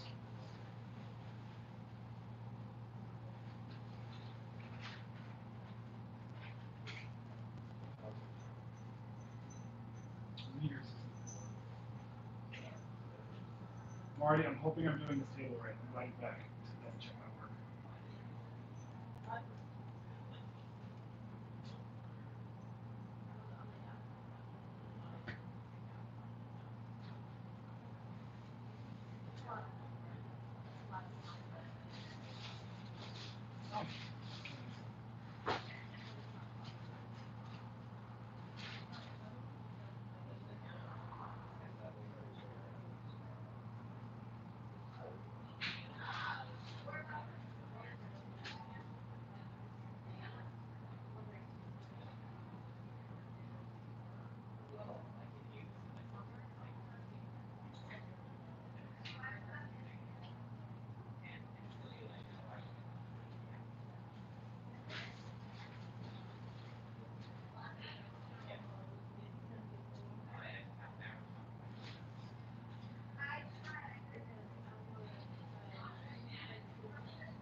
Okay, I'll sit here. We got 45 minutes for lunch, starting now. Why don't you tell them? I'll tell them this side. And I still need to go find. You know what? They're welcome to bring their lunch and keep working on positions. Yeah. I need to go find almond milk and Diet Coke.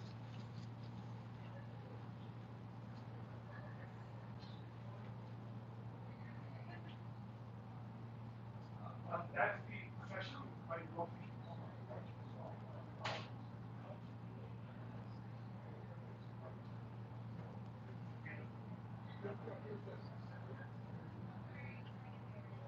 Oh, lunch is right there. Green hosting.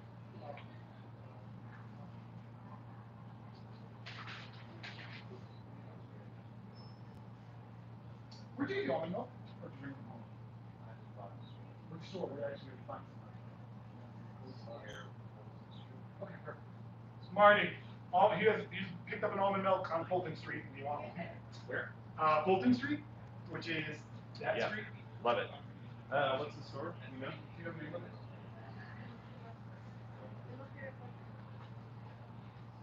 You know the name of the store. Oh, okay.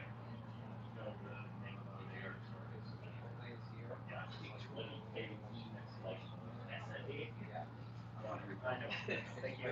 It's like pretty, written from a very bizarre point of view, but it's Wow, okay. interesting. I can study for like.